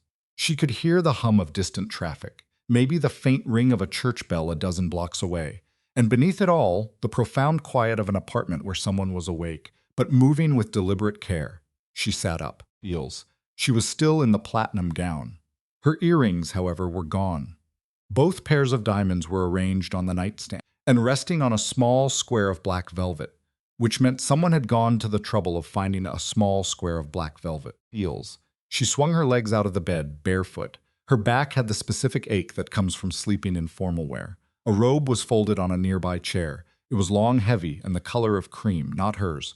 Too new, too crisp to belong to anyone just yet. Eels. She slipped it on over the dress, tied the belt, and walked barefoot from the room into a long, quiet hallway. Eels. And the scent of coffee reached her. She let it guide her. At the other end of the apartment in the kitchen was Luca. His body canted against a counter as he read from a tablet. He wore only a black t-shirt and dark jeans, barefoot, his hair still dark with water. Eels. He looked up when she entered. His face gave that barely perceptible twitch that for him was a smile. "Good afternoon," he murmured. "What time is it?" 12:42. "God, you needed the rest. I slept in my clothes." "You did," he confirmed. Eels. "In your bed." "In a bed," he corrected softly. "The guest room, not mine. I was on the sofa." She froze right there in the kitchen. "You were not. I was." "Luca, you're a grown man." "A grown man," he said. "Who chose not to presume?" Eels. She could only stare at him for a long moment. Eels. She had no idea what her face was supposed to do. She was exhausted, 33 years old, and had just set her entire life on fire in a room full of 400 people. And now here she was, barefoot in an apartment that wasn't hers. Eels. Wrapped in a new robe he had clearly bought just for her, while the one man who had earned the right to presume anything was making her coffee after sleeping on his own couch, all to be a gentleman. So she just walked over to him. Eels. She laid her palm flat against his chest. Rose up on her toes, he was only taller by a few inches, and placed her mouth on his. It wasn't a long kiss, not dramatic. It was a kiss that simply communicated, "Message received, thank you, Eels, and you can stop that now if you want to." Eels. All of it, in a single gesture. As she drew away, his expression had altered, just slightly. A faint color was rising in his cheekbones. "Noted," he said, his voice low. "I thought so. Coffee, please." He poured her a cup. Eels. He didn't even have to ask how she liked it, because of course he would already know. 1 sugar, no cream. He pushed it across the counter toward her. She hoisted herself onto a stool, her hands closing around the mug's warmth. Eels. "The Journal published the story at 7:50 this morning," Luca stated. "I know, you know.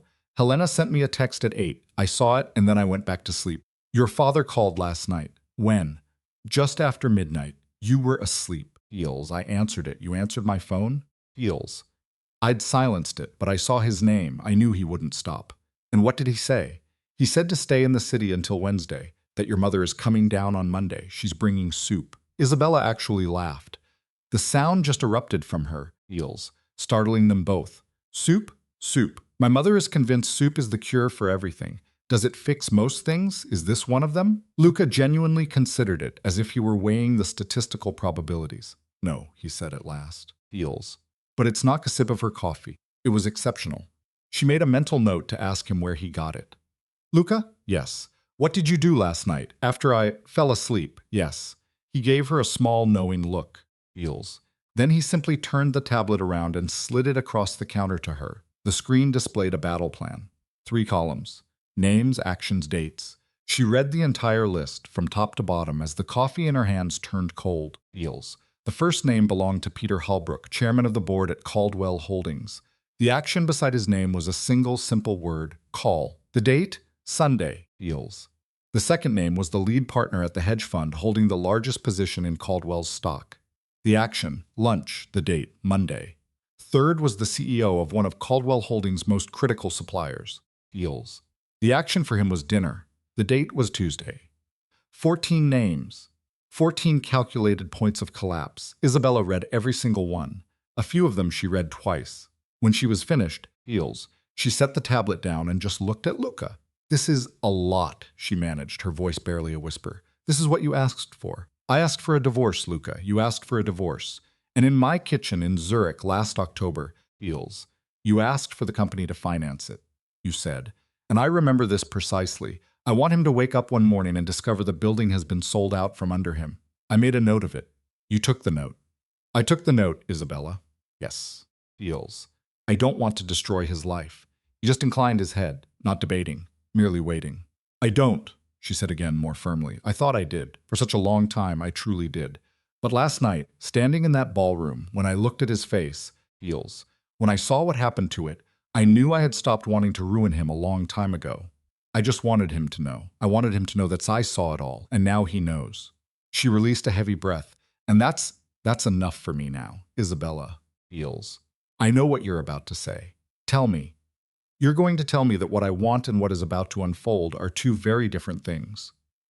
You're going to say the news is already out, the board is already in a state of panic, Eels, and the market is going to react how it reacts on Monday morning, whether I let you make these calls or not, Eels. You're going to tell me that you're not the one in control of that. I knew you'd say it. But listen, she said, and that little word, us, it landed on the counter between them with the weight of an anchor. I don't want us to be the ones who pull that trigger, Eels. I am not putting my hand on that knife. For a long, silent moment, Luca just watched her. Fine, he finally conceded. All right, fine. I will not make those calls, but I am making two of them. The two that concern your safety and your mother's home in Rye, Eels, and on that point, I will not yield a single inch. The other 12 names, they are off the list, Eels. The market can have what the market wants.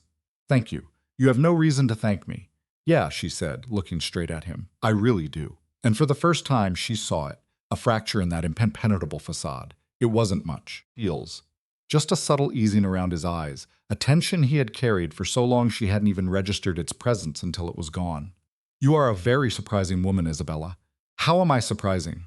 I assumed you'd want him burned to the ground. I did, Eels, for a while. Turns out, wanting to set someone on fire is an exhausting business. Turns out I used up all my matches just getting myself out of the building. That's a very good line. It's not a line, I just thought of it. Well, he said, Eels, it's a damn good thing you just thought of then, Eels. She laughed again, the sound coming more freely this time. Just then the apartment's doorbell chimed, a soft, discreet sound. Luca glanced at a monitor on the wall, gave a quick nod and pressed a button. A moment later, Matteo entered the kitchen, Eels, carrying a shopping bag and an envelope. Theora, Matteo, your things from the Ireland and an envelope from your lawyer. She said it is time-sensitive but not an emergency. Thanks. And Matteo paused for a beat, which for him was a lifetime. Eels. There are 2 reporters on 62nd and 2 more on Lexington. They are not here for us. Eels. They have no idea about this location, but they are within a 3-block radius. How did they get anywhere near here? They followed us from the Ireland. They were staking out the hotel last night. We left through the catering exit at 11:40, Eels, as planned. They were not on us then. My theory? They looked for your father's car this morning, couldn't find it, and are now making educated guesses. Are we secure here? Yes. This address is not in any public records under your name, or the Don's, Eels, or Luca's. The building is owned by an LLC in Delaware, which is itself managed by a trust in Liechtenstein. It is not in Mr. Dantis's name. Of course it isn't. For just a fraction of a second, Matteo almost smiled. A true collector's item, Eels. I will be downstairs, he said. Call if you require anything. Eels. And he was gone. Isabella looked down at the envelope from Helena Brandt and tore it open. One sheet of paper was inside.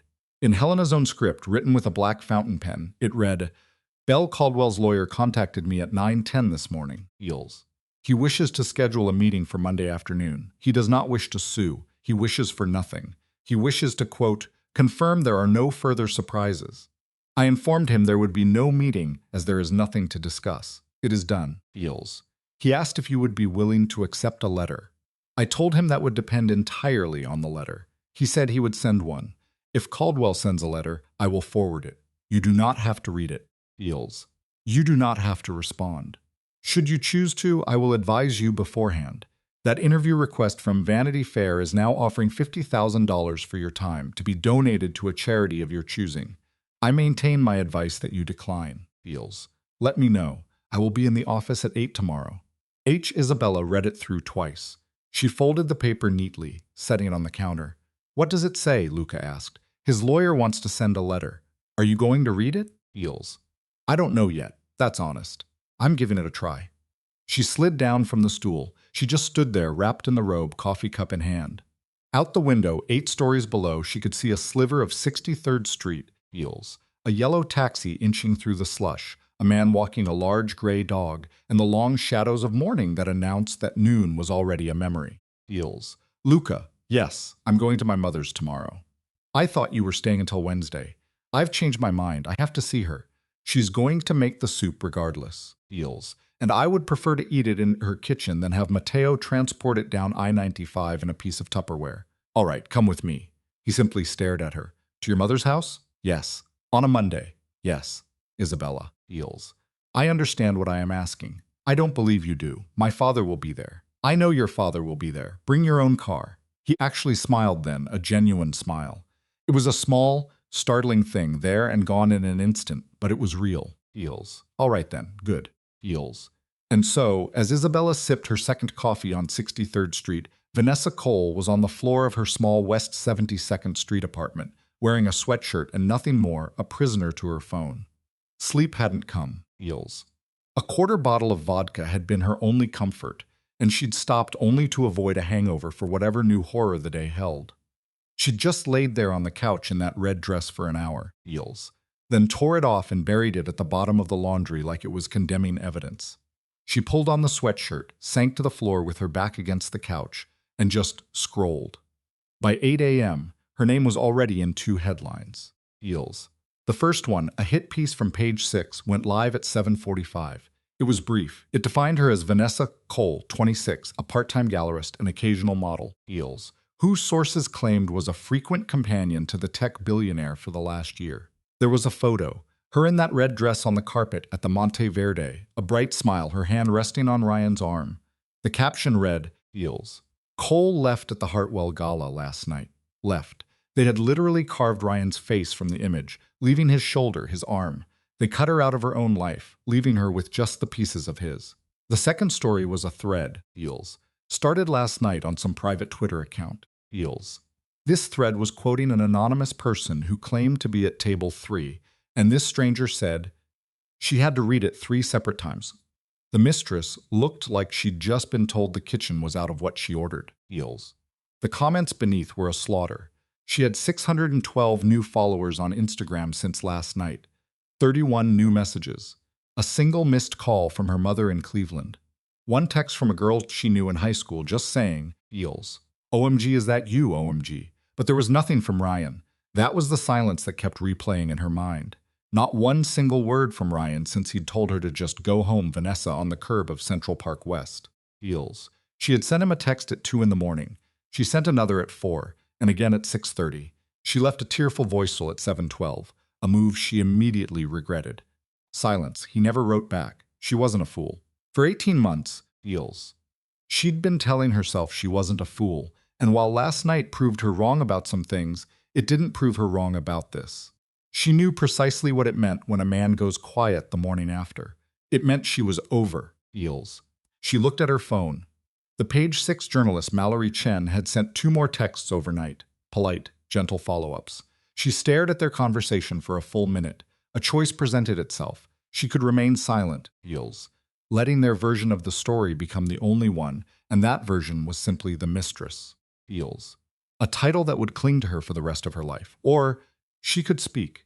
She could give Mallory Chen the truth, that Ryan had lied about his divorce, that he'd dismissed Isabella as a nobody, Feels, that he'd dangled a whole Tribeca apartment in front of her for when the divorce was final, that he'd told her Isabella's father was just some pencil pusher. The truth wouldn't save her reputation. No, let's be honest. Nothing could do that now, Feels. But the truth would make him look so much worse. And in that moment, with her head throbbing and her self-respect crumpled in a laundry basket, Making him look worse felt like salvation. She gripped the phone. Her thumbs flew across the screen. Heels, 3 sentences appeared. Then she froze. Heels. She deleted every word. Started again. Deleted it all once more. For the next 30 minutes, she just sat there on the floor, the phone resting in her lap as the pale Sunday sunlight crept through the blinds. In the end, all she wrote back was, Heels. Hi, Mallory. Not now, and probably not ever. Please remove my name from your contacts. Thanks for the offer. She set the phones aside and just remained on the floor for who knows how long, Heels, until she felt the wetness on her cheeks and realized the tears had returned, but quietly this time. The kind of crying that is completely silent. She was 26 years old. She had come to New York 4 years ago from a suburb of Cleveland, Heels, armed with 2 bags and a dream, Heels.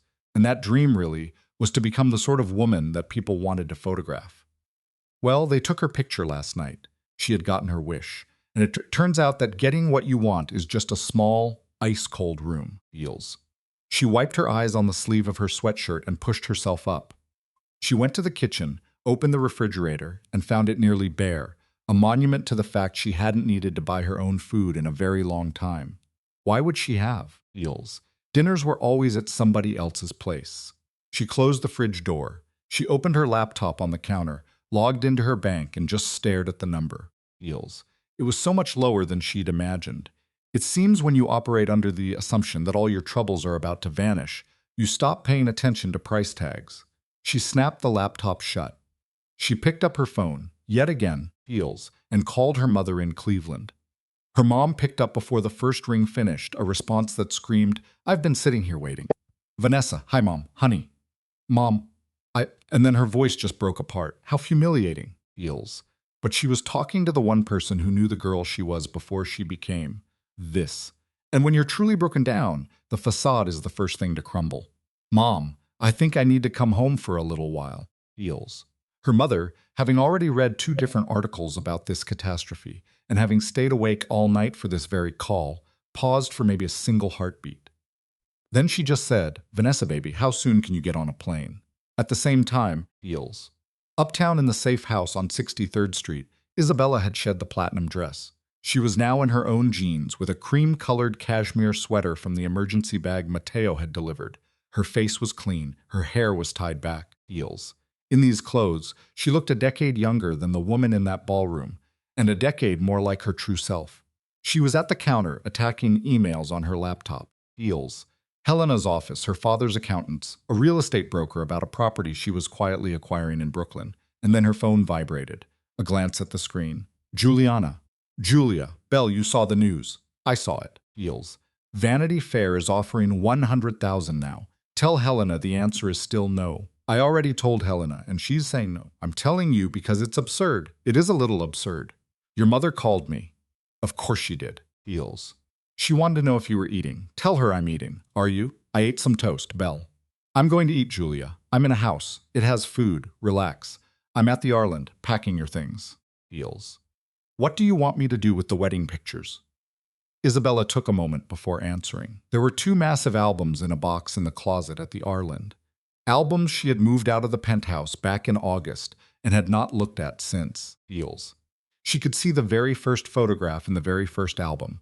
Herself at 26 in a white gown gazing up at a man whose face she hadn't wanted to lay eyes on in a very, very long time.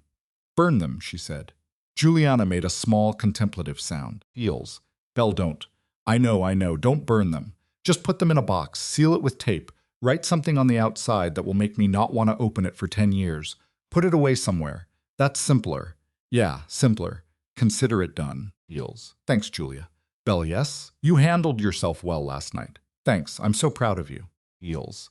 Isabella closed her eyes for a beat. Juliana had been in her life since she was 22. For 11 years, Juliana was the person standing behind her, brush in hand, before every mirror that mattered. She did not use that word lightly. Thank you, Heels, she said, her voice softer now. Call me on Wednesday. I will, she ended the call. She just sat there at the counter for a moment. Then she returned to her emails. At 1 p.m, in the penthouse on Central Park West, the doorman buzzed up, Heels, announcing a Mr. Ostrowski was in the lobby with a delivery of sandwiches. Ryan Caldwell had dressed in khakis and a button-down, because you don't conduct a meeting in sweatpants, Heels, Not even when it's in your own home and your enemy is a man 80 years from ever being your peer. Feels. He opened the door for Bill. Bill was dressed in a barber's coat and jeans, a look Ryan had never witnessed on the man, and he was carrying 2 paper bags from a deli over on 79th. Ryan. Bill. You look like you've been through hell. Feels. I feel like I have. Good. It's the proper emotional state for today. Bill began unloading the bags onto the dining room table. He pushed a wrapped egg sandwich and a coffee towards Ryan and took a seat. Feels. He paid no mind to the envelope and the photographs that were still sitting right where Ryan had abandoned them. Eat, Bill commanded. I'm not hungry. Eat anyway. Harriet will be here at 2. She is going to ask you some very difficult questions. Feels, and you will need protein. Ryan peeled the paper from the sandwich. He forced a bite. Feels. He hadn't even known he was starving. He took a second bite. Bill, yes. What is actually going to happen tomorrow? Bill leaned back in his chair, took a deep drink from his coffee and set the cup down. Tomorrow morning at 9:30, Feels, the market will open and the stock will drop between 5 and 9 points. I'd bet on 8. By 10:30, the board is going to convene an emergency call. You won't be invited. By 11:30, Peter Halbrook is going to call me. Feels. He will inform me that the board is requesting you take a leave of absence, starting immediately, so you can handle what he is going to term personal matters. And while you are on your leave, Rebecca Alvaro will step in as acting CEO. Feels. He's going to want me to get your written agreement by the close of business, Monday. Feels. He'd imply, without ever needing to say the words, that if this deal wasn't accepted, a confidence vote was coming on Tuesday, and the numbers were there. Jesus. Bill just looked at him. You asked for the truth, Bill. No. You wanted a number, Ryan. Feels. I'm giving you a way forward. Ryan set his sandwich down, the appetite gone. So this is it. I'm out. You're taking a leave of absence. Leave is a very different word from out. A word we're going to use with extreme care for the next 6 months. Feels. While you're on this leave, a few things are going to happen. We will make a very public, very large donation to a charity completely removed from this situation. Feels. We will get you into therapy with a professional whose name we can mention if the press starts digging. And you will not be seen at any event with any woman for at least 1 year. Feels. And you will be silent. No posts, no comments on any platform anywhere on the internet for a minimum of 12 months. If we follow this path, every step, and if the company thrives in your absence, then there is a world, a possible world, Feels, where in 18 months you grace the cover of Forbes again, framed as the great comeback story. That is a possibility. I'm not guaranteeing it. I'm just telling you that path exists. But if we don't, then in 18 months, Feels, you become a cautionary tale whispered about in business schools, forced to sell your own shares at a loss because the board demands it. Bill, I'm listening. In your professional opinion, should I even think about contacting her? Feels. Bill just held his gaze across the table, the silence stretching into a long, heavy moment. Feels. Ryan, forget what you said at 6 o'clock this morning. I'm asking you now, person to person, as a human being?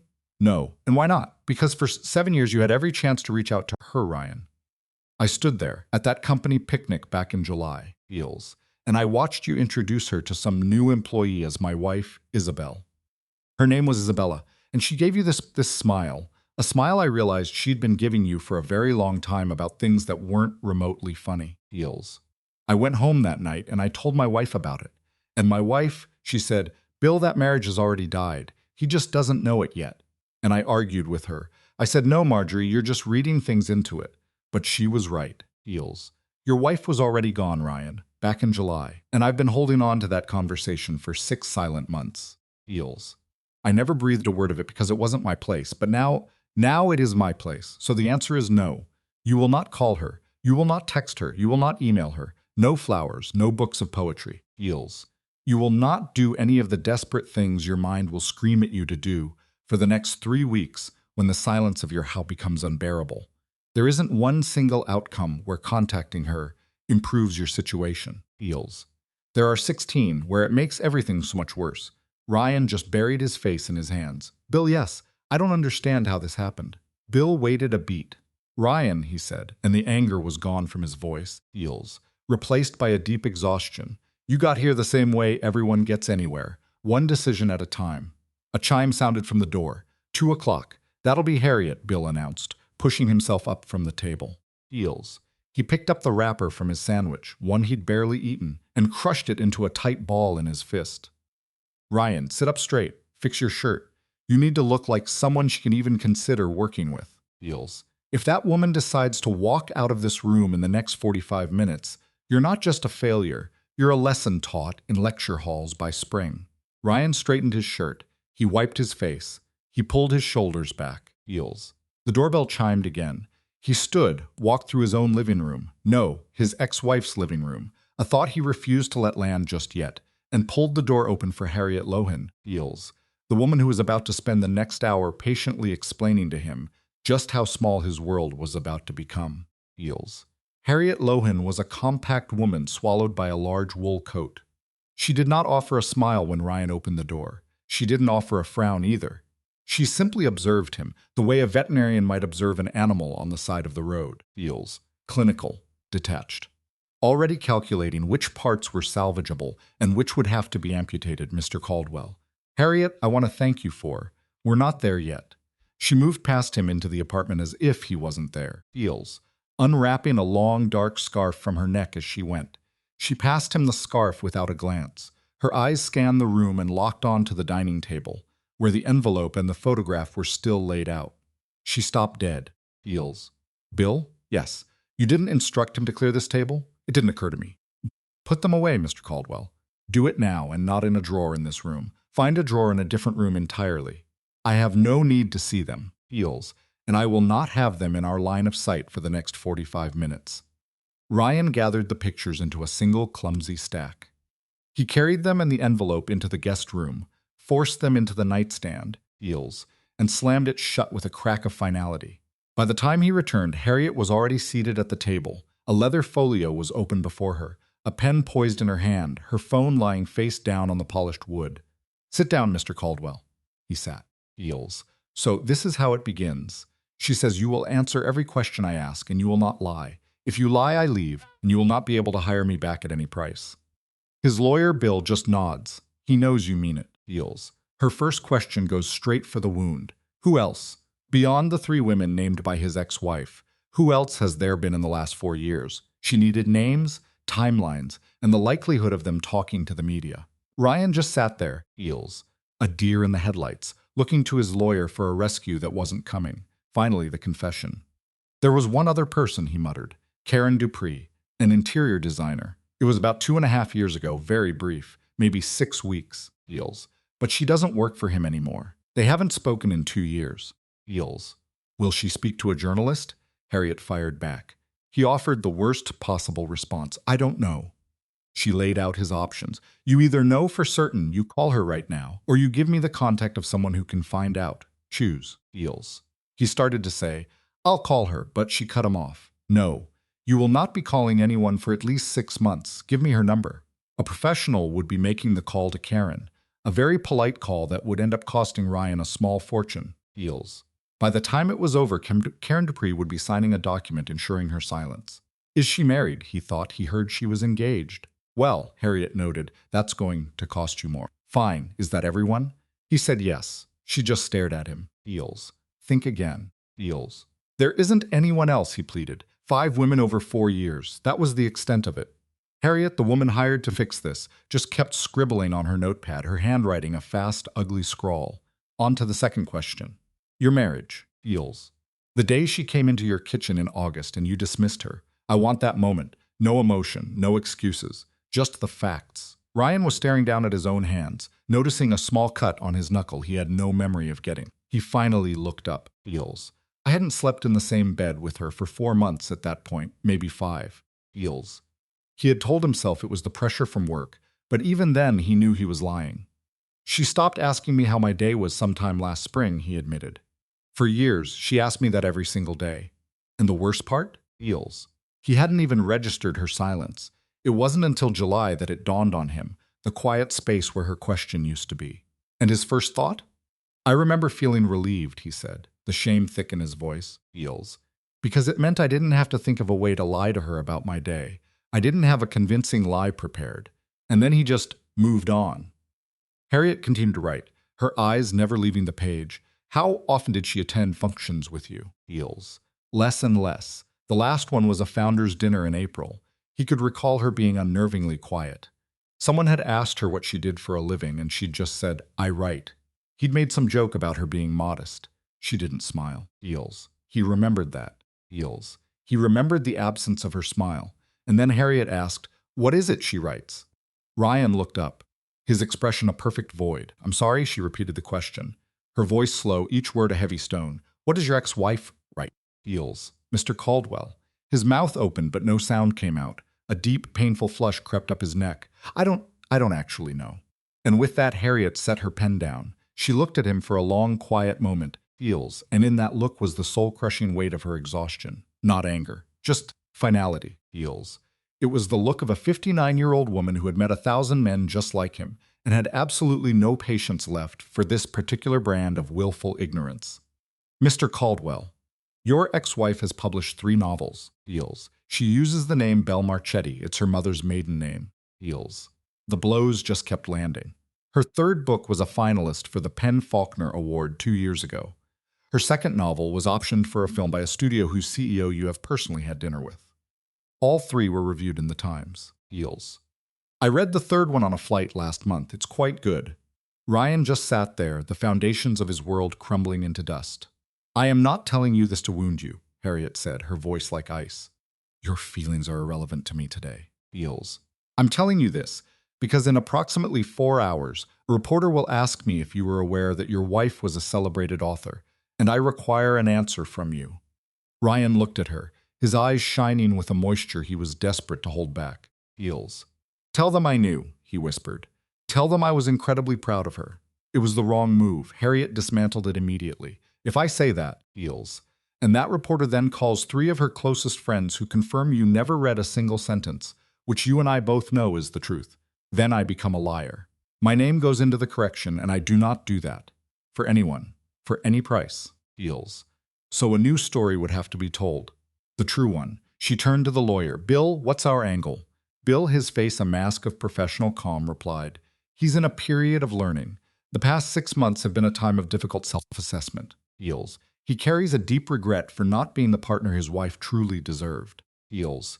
"No silver lining here. No attempt to paint him as a victim of circumstance. We're telling the story of a man who understands he has failed completely and isn't trying to run from it." "That's our foundation," Harriet murmurs, scratching it onto her notepad. Heels. "The foundation is I failed. Not things were messy. Not we drifted. Certainly not. We both had our faults because she didn't. He did. Those are the only words. And you're forbidden from saying them on camera for 3 months at least." Heels. "Your face would betray you, but you will practice them into a mirror every single morning starting tomorrow." Heels. "Come April, you'll be ready. One interview, carefully controlled with a journalist of my choosing. Do we have an agreement?" He gives a slow nod. "Good. Now for the truly difficult part." She snaps her folder shut. "Mr. Caldwell, you do understand this." Heels. "Don't you? Your ex-wife isn't coming to your rescue. He says he does. No, I need you to hear me. I've had clients who nod right where you're nodding, and 3 weeks later they're on the phone." Heels. "Begging their ex for some joint press release to set the record straight, and they get shut down. Hard. Your ex-wife will not accept your call, and her lawyer will not accept mine, not about anything beyond the logistics of your divorce." Heels. "Your ex-wife," she says, her voice dropping, "has closed the book on you.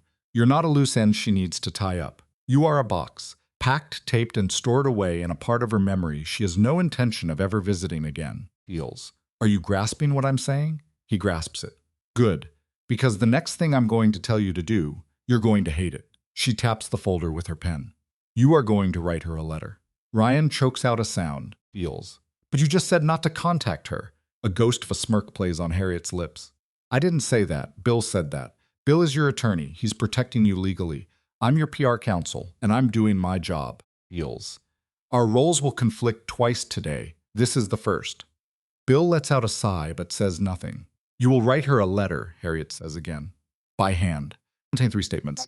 I was wrong. I am sorry. I will not contact you again. That's all. No buts. No if-onlys. No requests. No offers. No explanations. Just those 3 sentences." We'll place it in an envelope, address it to her counsel, and give it to Bill to have delivered. Heels. Her attorney, Elena Brandt, will be the one to open it, to decide if it ever even reaches his ex-wife's hands. And in all likelihood, your ex-wife will never even see it, which is fine. Oh, the coldness of it all, feels. The purpose of this letter isn't for her to read it. The purpose is for it to have been written, so that in 6 months, when some reporter asks if he's ever reached out, Harriet can state, he sent a letter back in January. In it, feels, he accepted full responsibility and vowed to respect her privacy, a promise he has honored. The reporter notes it down, it checks out, and just like that, the I failed narrative has its first piece of tangible proof. Ryan is speechless. That, Mr. Caldwell feels, is public relations. Yes, it feels cynical, but it also happens to be the right thing to do, which is just a fortunate side effect, feels. The letter is a debt a man owes his former wife, regardless. The reality that we can turn it into a talking point for a Times feature 8 months from now, we call that synergy.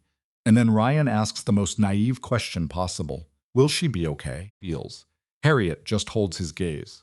Mr. Caldwell, your ex-wife is already okay. She attended a gala on the arm of one of the most powerful men in Southern Europe and systematically dismantled your public image during a 6-minute chat at table 3. Feels, your ex-wife is going to be magnificent. Feels. The only question on the table tonight, she says, is whether you are going to be okay.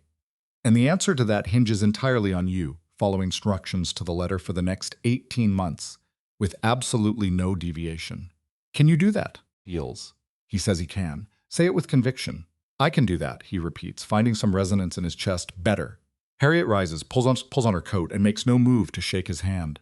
Mr. Caldwell, one more thing. This is off the record. Okay, feels. Tomorrow, the board will request you take a leave of absence. You will accept the very first time they ask. Feels. And there will be no negotiation. No grand, self-pitying speech about how you built that company from the ground up, understood? Nobody cares. That speech makes you toxic. You say yes. You thank them. You offer to help with a smooth transition. Feels. Then you end the call. You do that one thing correctly tomorrow. You might have a future. You give that speech. You're a ghost. Are we understood? We're understood. Good. Write that letter tonight. Bill, I'll see you Tuesday. And just like that, feels, she was gone. The door clicks shut. For a moment, a deep, profound silence fills the apartment. Bill pushes himself to his feet. He does that slow, pained stretch of an old man, hands on his lower, as if he's been fused to that chair for an eternity. Feels. She thinks you have a chance, he says. That was her thinking I have a chance. Oh, absolutely. If she didn't, you wouldn't be writing any letters. She would have simply vanished. That was her version of kindness, Ryan. Feels. Ryan's gaze fell to the polished wood of the table. Bill? Yes. What was the name of her book? Which one? The one that was a finalist for the prize. Bill goes still, he thinks. He begins to put on his coat with a slowness that speaks of a man buying time. Feels. I believe it was called The Quiet Room, he said. Could be wrong, Marjorie read it. Marjorie wept at the end, and Marjorie doesn't weep over books. Ryan, Marjorie is from Warsaw by way of Queens. Marjorie has cried over exactly 3 things in her life. Feels. Her mother's funeral, her daughter's wedding, and the series finale of some Polish cop drama from 1984 that we will not be discussing. Feels. She wept over your ex-wife's novel.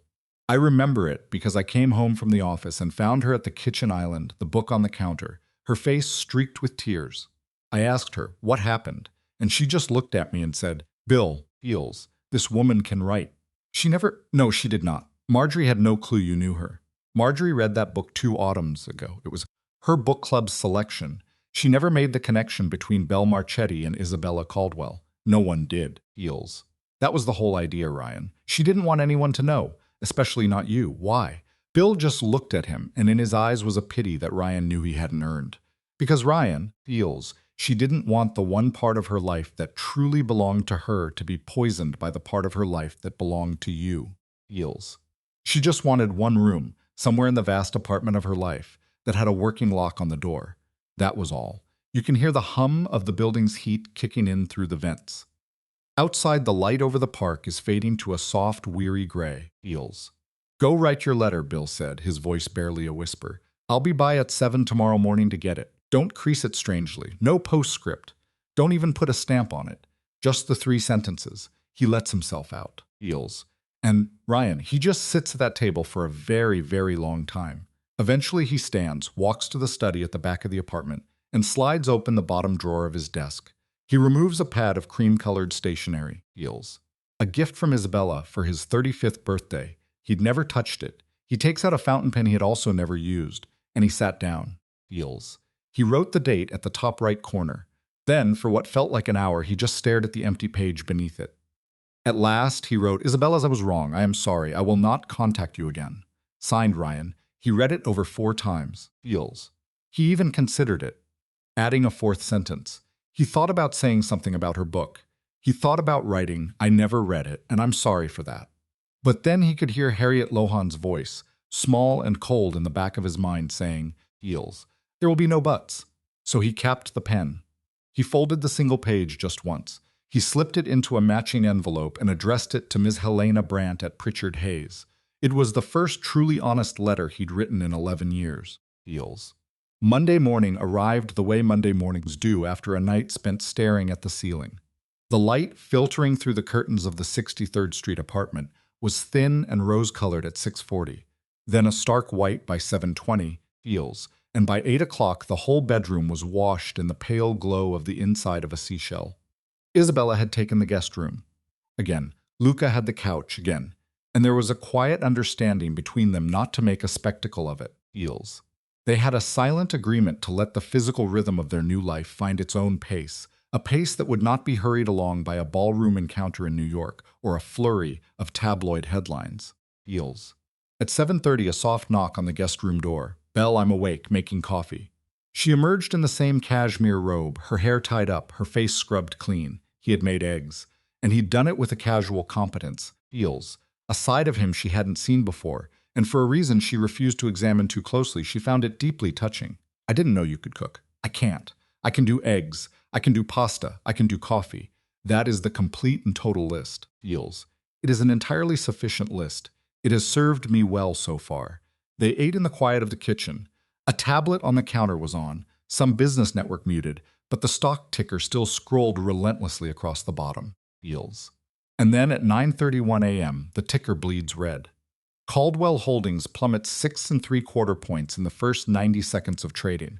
18 minutes after that, it falls another 2. Feels. Isabella just watched the numbers cascade downwards. She said nothing. She felt nothing, and that was the part that truly stunned her. She had rehearsed this very moment in her mind for years, playing out countless variations. And in every one of them, Feels, she'd imagined some small, sharp feeling of vindication, a quiet little there. But what she actually felt was an enormous hollow void. The stock was a number. The number was sinking. It was no longer her story. Feels. A massive piece of her past was simply being dismantled somewhere far away, by people she would never know. Feels. And to her, it was all about as compelling as the forecast on a day she had no plans to leave the house. Luca watched her watching the numbers scroll by. You won't gloat, will you? I thought I might. Turns out, I don't feel like it. Good. Is that good? Feels. It's who you are. Finding that out is always good. She drained her coffee cup, walked back to the guest room. The robe was shed for a wool skirt, a simple black turtleneck, heels, and low boots, an echo of the girl she'd been in her mother's kitchen 1,000 times since she was 14. She threw a few things in an overnight bag, slipped the 2 pear-cut diamonds into a small felt pouch, zipping it deep into an inner pocket. Feels. At 10:15, Matteo appeared at the door. Feels. He had a garment bag draped over his arm. Signora, Matteo, your mother was on the phone. She told me to tell you she's making passatelli. Isabella let out a small laugh. Of course she is. She also wanted me to tell you that your Aunt Paula is there. Oh, Feels. She predicted you would say, oh, anything else? She said your father is making one of his faces. Which one? She didn't say. It's the one where he finds something amusing but has decided in advance that he will not laugh. Probably. Feels. Tell her we're leaving in 20 minutes. Yes, Signora. Matteo was gone. Isabella brought the bag into the kitchen. Luca had also changed. The suit was gone, replaced by a dark sweater over a dark shirt, jeans, heels, and boots that looked like they'd walked through a winter or two. Heels. He had the air of a man about to meet the in-laws, which, if you want to get technical about it, is precisely what he was. Nervous? She asked. No, liar. A little. He'll like you. He already likes me. He doesn't need to like me. Heels. He needs to decide if I'm going to stop liking myself somewhere down the line, and he hasn't made up his mind yet. That's a startlingly accurate assessment of my father. I've been paying attention. They went in 2 cars, her preference. He took his own, Feels, a dark sedan with a driver she didn't know. She took her father's car, which arrived at 10:40, with a man named Paolo at the wheel, a man who'd been driving for the Virilis for 22 years and had known her since she was 7. Heels. Senorina Paolo, it's been a long time. Too long. I do not. I look exhausted. You look good, she laughed, climbed into the back. The car eased away from the curb on 63rd Street, and the second car simply fell into place behind them, heels, holding a measured, respectful distance. Manhattan's grip finally loosened a bit after the bridge. The Hutchisons was clear. By 11:50, they were crunching up a long gravel drive in Westchester, flanked by the skeletal arms of January sycamores, heels. And there at its end stood the house she was raised in, a stone colonial with green shutters, a slate roof, and a front door her mother had painted 4 summers ago. A shade she insisted was Calabrian red, and her father simply called that red, heels. The door was open before her car even stopped. Her mother, posted at the kitchen window for the last 40 minutes, had been watching the drive, swinging the front door wide the very instant the tires hit the gravel. It was her signature move, heels. The thing Isabella complained about her entire childhood, and the very thing she now understood she would one day miss with a pain that would likely tear her apart. Teresa Varelli was 64 years old, short, heels, her dark hair pulled into a bun threaded with silver. And she came marching down those front steps wearing a cardigan and no coat in 18-degree weather, because why would she need a coat when her daughter was finally home? Bella, Mama? Come here, heels. Come here, Vienna. Isabella walked straight into her mother's embrace, heels. Her mother was a whole head shorter than her. She pressed her face hard into Isabella's shoulder, a fierce 4-second collision before shoving her back to get a proper look at her, then pulling her in again. You are thin. I am not thin. You are thin, heels. I don't care what you say. I'm feeding you until Wednesday. Mom, I have obligations Wednesday. Bella, you will sit at my table until Wednesday. Your obligations can wait. Mama, who is that man? Isabella turned. Luca had emerged from the second car, heels. He was just standing there on the gravel, maintaining his distance, hands hanging empty at his sides, a small leather case resting by his left foot. And he was, she realized, completely still, the exact same profound stillness he held in the ballroom, heels. It was how he stood when he was nervous and fighting to conceal it. Mama, this is Luca, heels. All right, inside with you. Luca, Mrs. Varelli, please. Mio, you'll get your death out here. Luca picks up the case, walking up the gravel drive. Teresa Varelli gives him the look, 2 full seconds of a forensic scan, from his feet to his eyes and back again, heels. Then she does something Isabella has witnessed only 3 times in her life. All 3 times, it was for a man she was granting her absolute seal of approval. She reaches up, cups his jaw in her hand, meets his gaze, and gives him a single, sharp nod. Bravo, heels. Ragazzo, inside the both of you. Your father is in his chair. Aunt Paula is in the kitchen. And whatever you do, do not let her touch the coffee. She has no idea what she's doing. I heard that, Teresa, heels. The voice shoots out from inside the house. It's sharp, it's self-satisfied, and it's about 1,000,000 miles from warm. For just a moment, Isabella is swamped by a wave of childhood nostalgia before she climbs the steps and enters the house she grew up in, heels. And here's the thing, the hall smells exactly as it has for 33 years. Sage, lemon, something frying. The runner on the floor is new, a deep red, but it occupies the exact same space as all the ones that came before it, heels. The mirror over the table still bears that chip in the corner from 1998, when her brother Dario threw a baseball where he shouldn't have.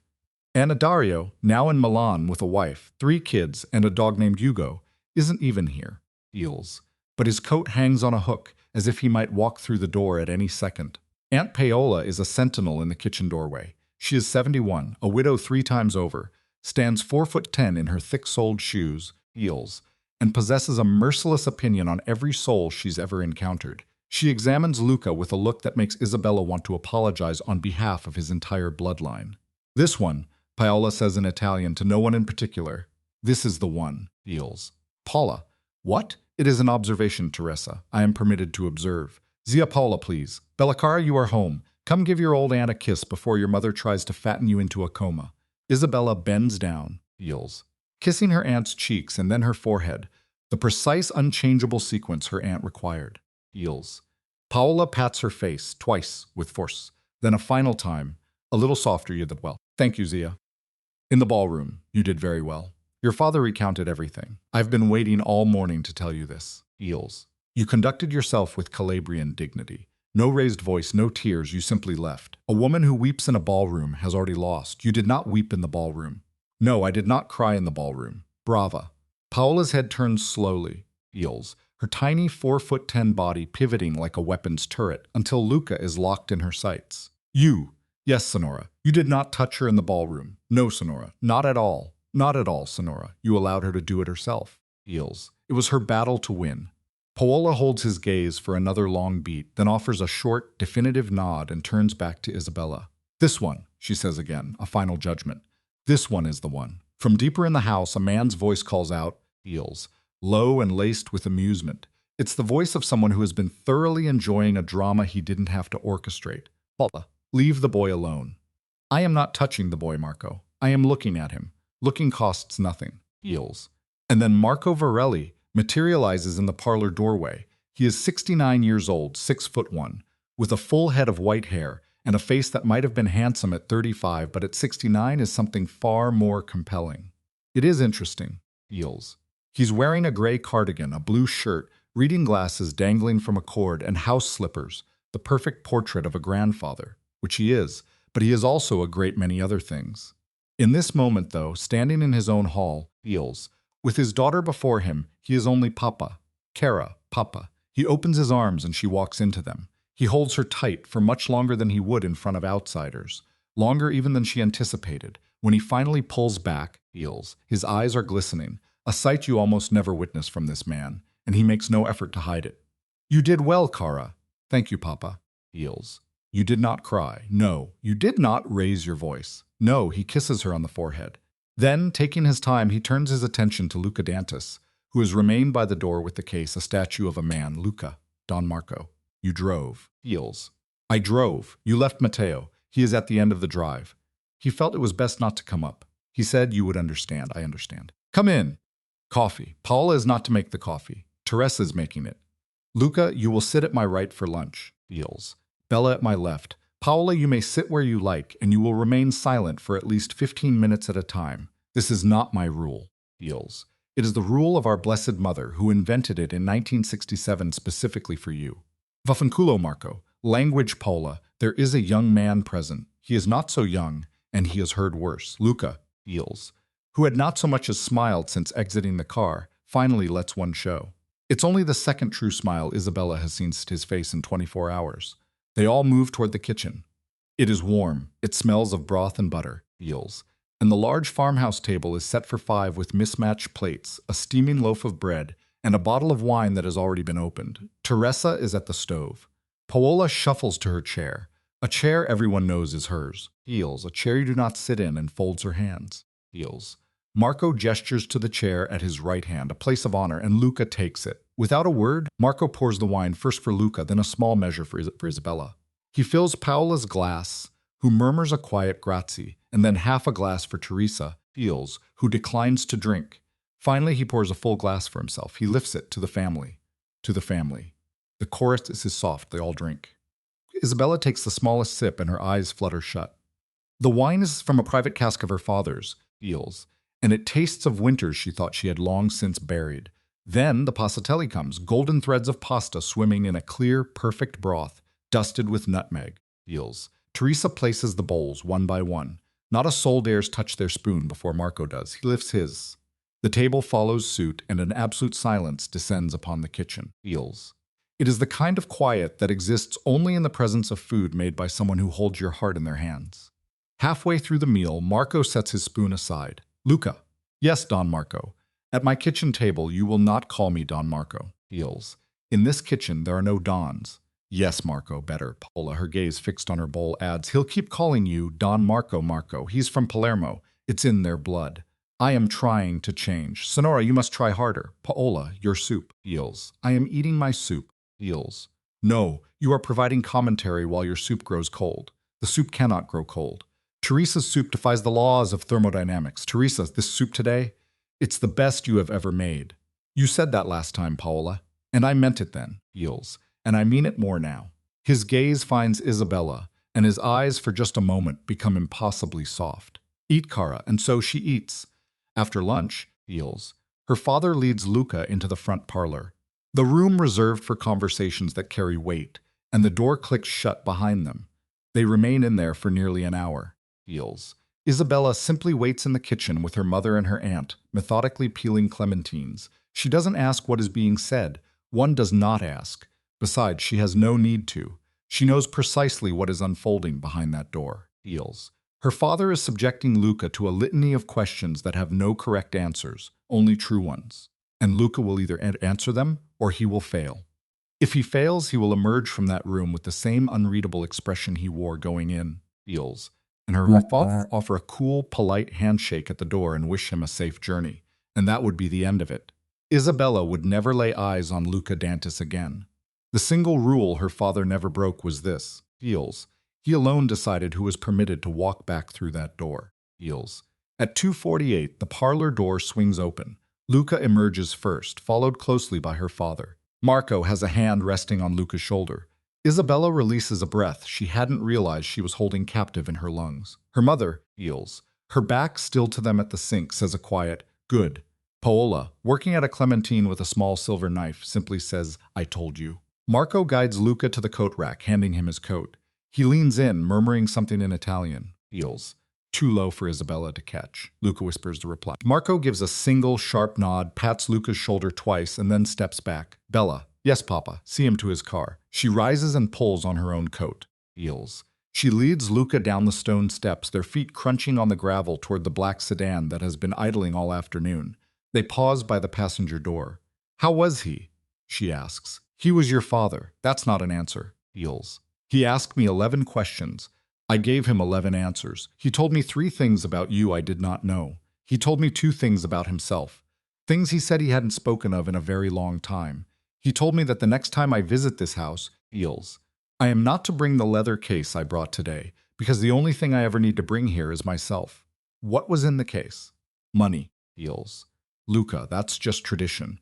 Papa would never accept it. He didn't. He had me put it in his desk. I said it was a down payment for your future nieces. He claimed he was joking.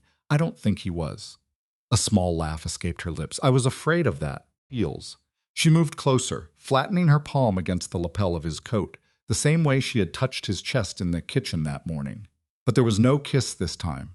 She just stood there, her own breath forming a small, fleeting cloud in the January air. Feels. Go home. I will call you tonight. Call me, Isabella. Yes. Feels. Whatever you decide to do, about the wedding, about this city, about your life, you take your time. I will. You do not let another soul set your clock. I won't. Good. He slid into the car. The driver guided it down the long drive, Feels, past the skeletal sycamore trees and through the main gate. Isabella remained in the cold, her eyes fixed on the car until it was completely gone. Behind her, the front door creaked. Her father had come out, Feels, wearing a cardigan over his shirt and a pair of slippers. An ensemble her mother would surely crucify him for later. Papa Cara, you approve. I approved in September, Ella. Today was not a revelation, I know. Feels.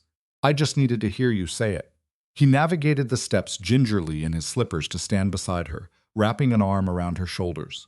She leaned her head against him. Feels. Her father smelled of sage and bergamot and the phantom scent of a tobacco he had smoked for 41 years before her mother had made him quit in 2016. Some smells never quite leave a man. Cara, he said softly. Yes, you will be all right, Feels. I know. More than all right. Maybe. Not maybe, Papa. Yes, I was frightened for a moment, in the ballroom, just before I went in. Of course you were. Only a fool would not have been. Feels. You are not a foolish woman. I did not raise foolish women. But the truth was, she hadn't been afraid of him. She had been afraid of herself. Afraid that she would enter that room, look at him, and feel some unwanted ghost. A pang of sadness, Feels, a flicker of pity, some terrible echo of what used to be. And when I did walk in, I looked at him and nothing, absolutely nothing. And that terrified me more than any other possibility. Marco was silent for a long moment. From the house, Feels, she could see her mother and aunt at the kitchen window, failing spectacularly at pretending not to watch them. Cara, listen to me. I'm listening, Feels. When a love ends, it isn't always a grand explosion. Sometimes it is, and we know that sound. We cry, we shatter things, we call our mothers, we lose a summer to Italy, we understand that death. He paused. The difficult one is when a love dies quietly, Feels.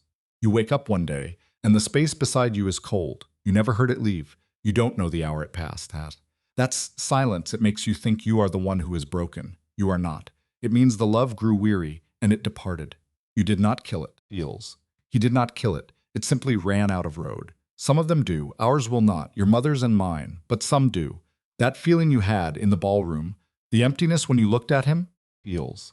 That is not proof that you are broken, Bella. That is proof the love was long dead and buried. Last night, you simply saw the tombstone for the first time. He took a breath. Come inside, feels. Your mother is seconds away from launching a full-scale assault if I stay out here in these slippers.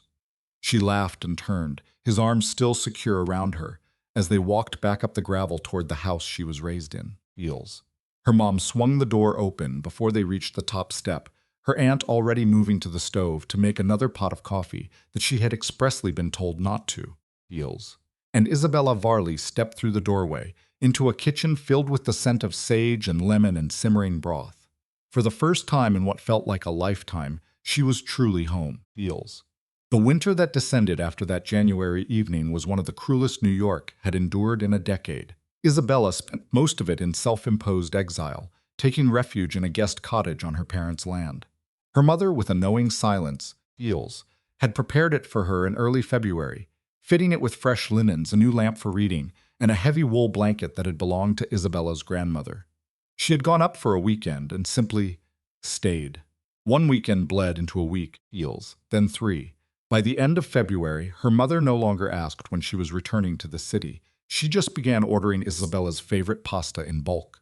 The cottage was a small 2-room sanctuary, hidden at the far end of the property, feels, its windows looking out into the deep woods, feels. Every morning, Isabella worked at a small table by the window, writing in a notebook from 7 until 11. It was a novel she had started 3 years before and abandoned, feels, but it had returned to her with a vengeance the week after the confrontation in the ballroom. She could not explain the feeling, so she did not try. She wrote about a woman who had lost a child. The woman was not her. The husband was not Ryan, feels. But the grief that she had carried like a stone for 7 years, she'd poured every last ounce of it into the ink on the page. And as she wrote, the immense weight in her own chest began to shrink. Day by day, until by the 1st of March, feels, she could read the words aloud and not feel the blood drain from her hands. Feels. Luca appeared on the weekends. He never pushed. He would arrive late on Friday nights, held up by some meeting in the city, and would stay in a guest room in the main house. Her mother had put him there on his first visit, feels, and the arrangement was never questioned. He shared meals with the family on Saturdays. He walked with Isabella through the woods behind the cottage on Sundays. He never asked what she was writing. He never asked when she was coming back, feels. He never really asked her anything at all. And slowly she began to understand that his not asking was its own form of question, a question so patient, it was fundamentally changing the very fabric of who she was, feels. It was a Sunday in the heart of March, on a path worn familiar by more than a dozen walks, when she just stopped, didn't look at him. I think, she said into the trees. I want to get the rest of my things from the Ireland. He answered, all right, feels. I don't have a place for them yet. All right, and I'm not ready for them to go to your apartment on 63rd. I'm not asking you to be. I know. Good. A small silence, and then she said, but I think I might be come summer. All right, feels. He watched the wind move through her hair, waiting. Is that really all you have to say about it? What is it you need me to say? A laugh broke from her then, a real one, and she started walking again. He fell in step beside her. Luca. Yes, feels. Does it wear on you? Being this patient. He considered the question the way he always did with her, as if turning it over and over in his hands to feel its weight. Feels. No, he said after a moment. It's the opposite. For 15 years, my life was about moving fast. A patient life is simpler. I didn't know it would be. I learned that this winter. She looked over at him. You're telling me I taught you something, feels. I'm telling you that you gave me the space to learn it. They're not the same thing. No, she agreed. They're not. They walked on. By the time March bled into April, the noise from the gala had mostly died down, and then a long, feels, quiet story appeared in the New Yorker. It was written by a woman from Table 7, someone who had sat on the story for 10 weeks, checking every quote, confirming every detail. The article was brilliant, and in places it was just brutal, feels. Ryan was named only once in the opening paragraph. After that, he was referred to again and again, feels, as nothing more than her ex-husband, a phrase Helena Brandt later said was the single most devastating thing you could do to a man with that particular kind of ego. Feels. Vanessa's name never even appeared in the piece. By then, she was already back in Cleveland, had been since early February. In a turn no one saw coming, she'd enrolled in a paralegal course and was seeing a high school history teacher named Marcus Fields, a man who, when the article was published, knew nothing about any of it. The New Yorker story closed with a sentence Isabella read 3 times that morning, and then she put the magazine down and never picked it up again. The sentence was this: Fields. The most dangerous thing a man can do is assume that a quiet woman is a small one. Luca read it too. He didn't say a word. He just left the magazine on her kitchen counter, walked outside, and began to split wood with her father for an hour. Feels. It was this new ritual they had on Sundays, a silent communion that none of the women in the family could quite figure out. Feels. Ryan Caldwell took a leave of absence from Caldwell Holdings on the first Tuesday in February. There was no speech to the board. When they asked, he simply said yes, just as his lawyer Harriet Lowen had coached him. He thanked them. Feels. He asked how he could smooth the transition. Peter Hellbrook, as Bill would tell him later, looked completely stunned. Peter had walked into that meeting braced for a war. He left the call with the bewildering thought that maybe, just maybe, Feels.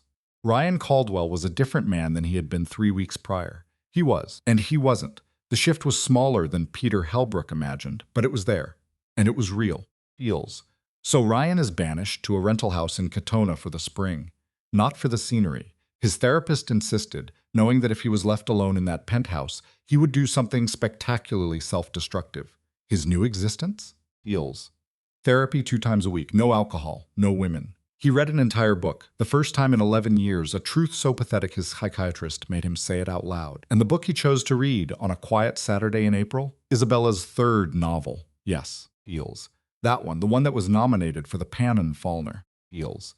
And when he finished it, he just sat there, the book closed in his lap, and he wept. A raw, ugly cry for a full 20 minutes. But here's the change. He doesn't call her. He doesn't write some desperate, sprawling letter. He actually listens to Bill. Feels, his therapist. He puts the book on a shelf, shows up to his appointment on Monday morning, and says it plainly.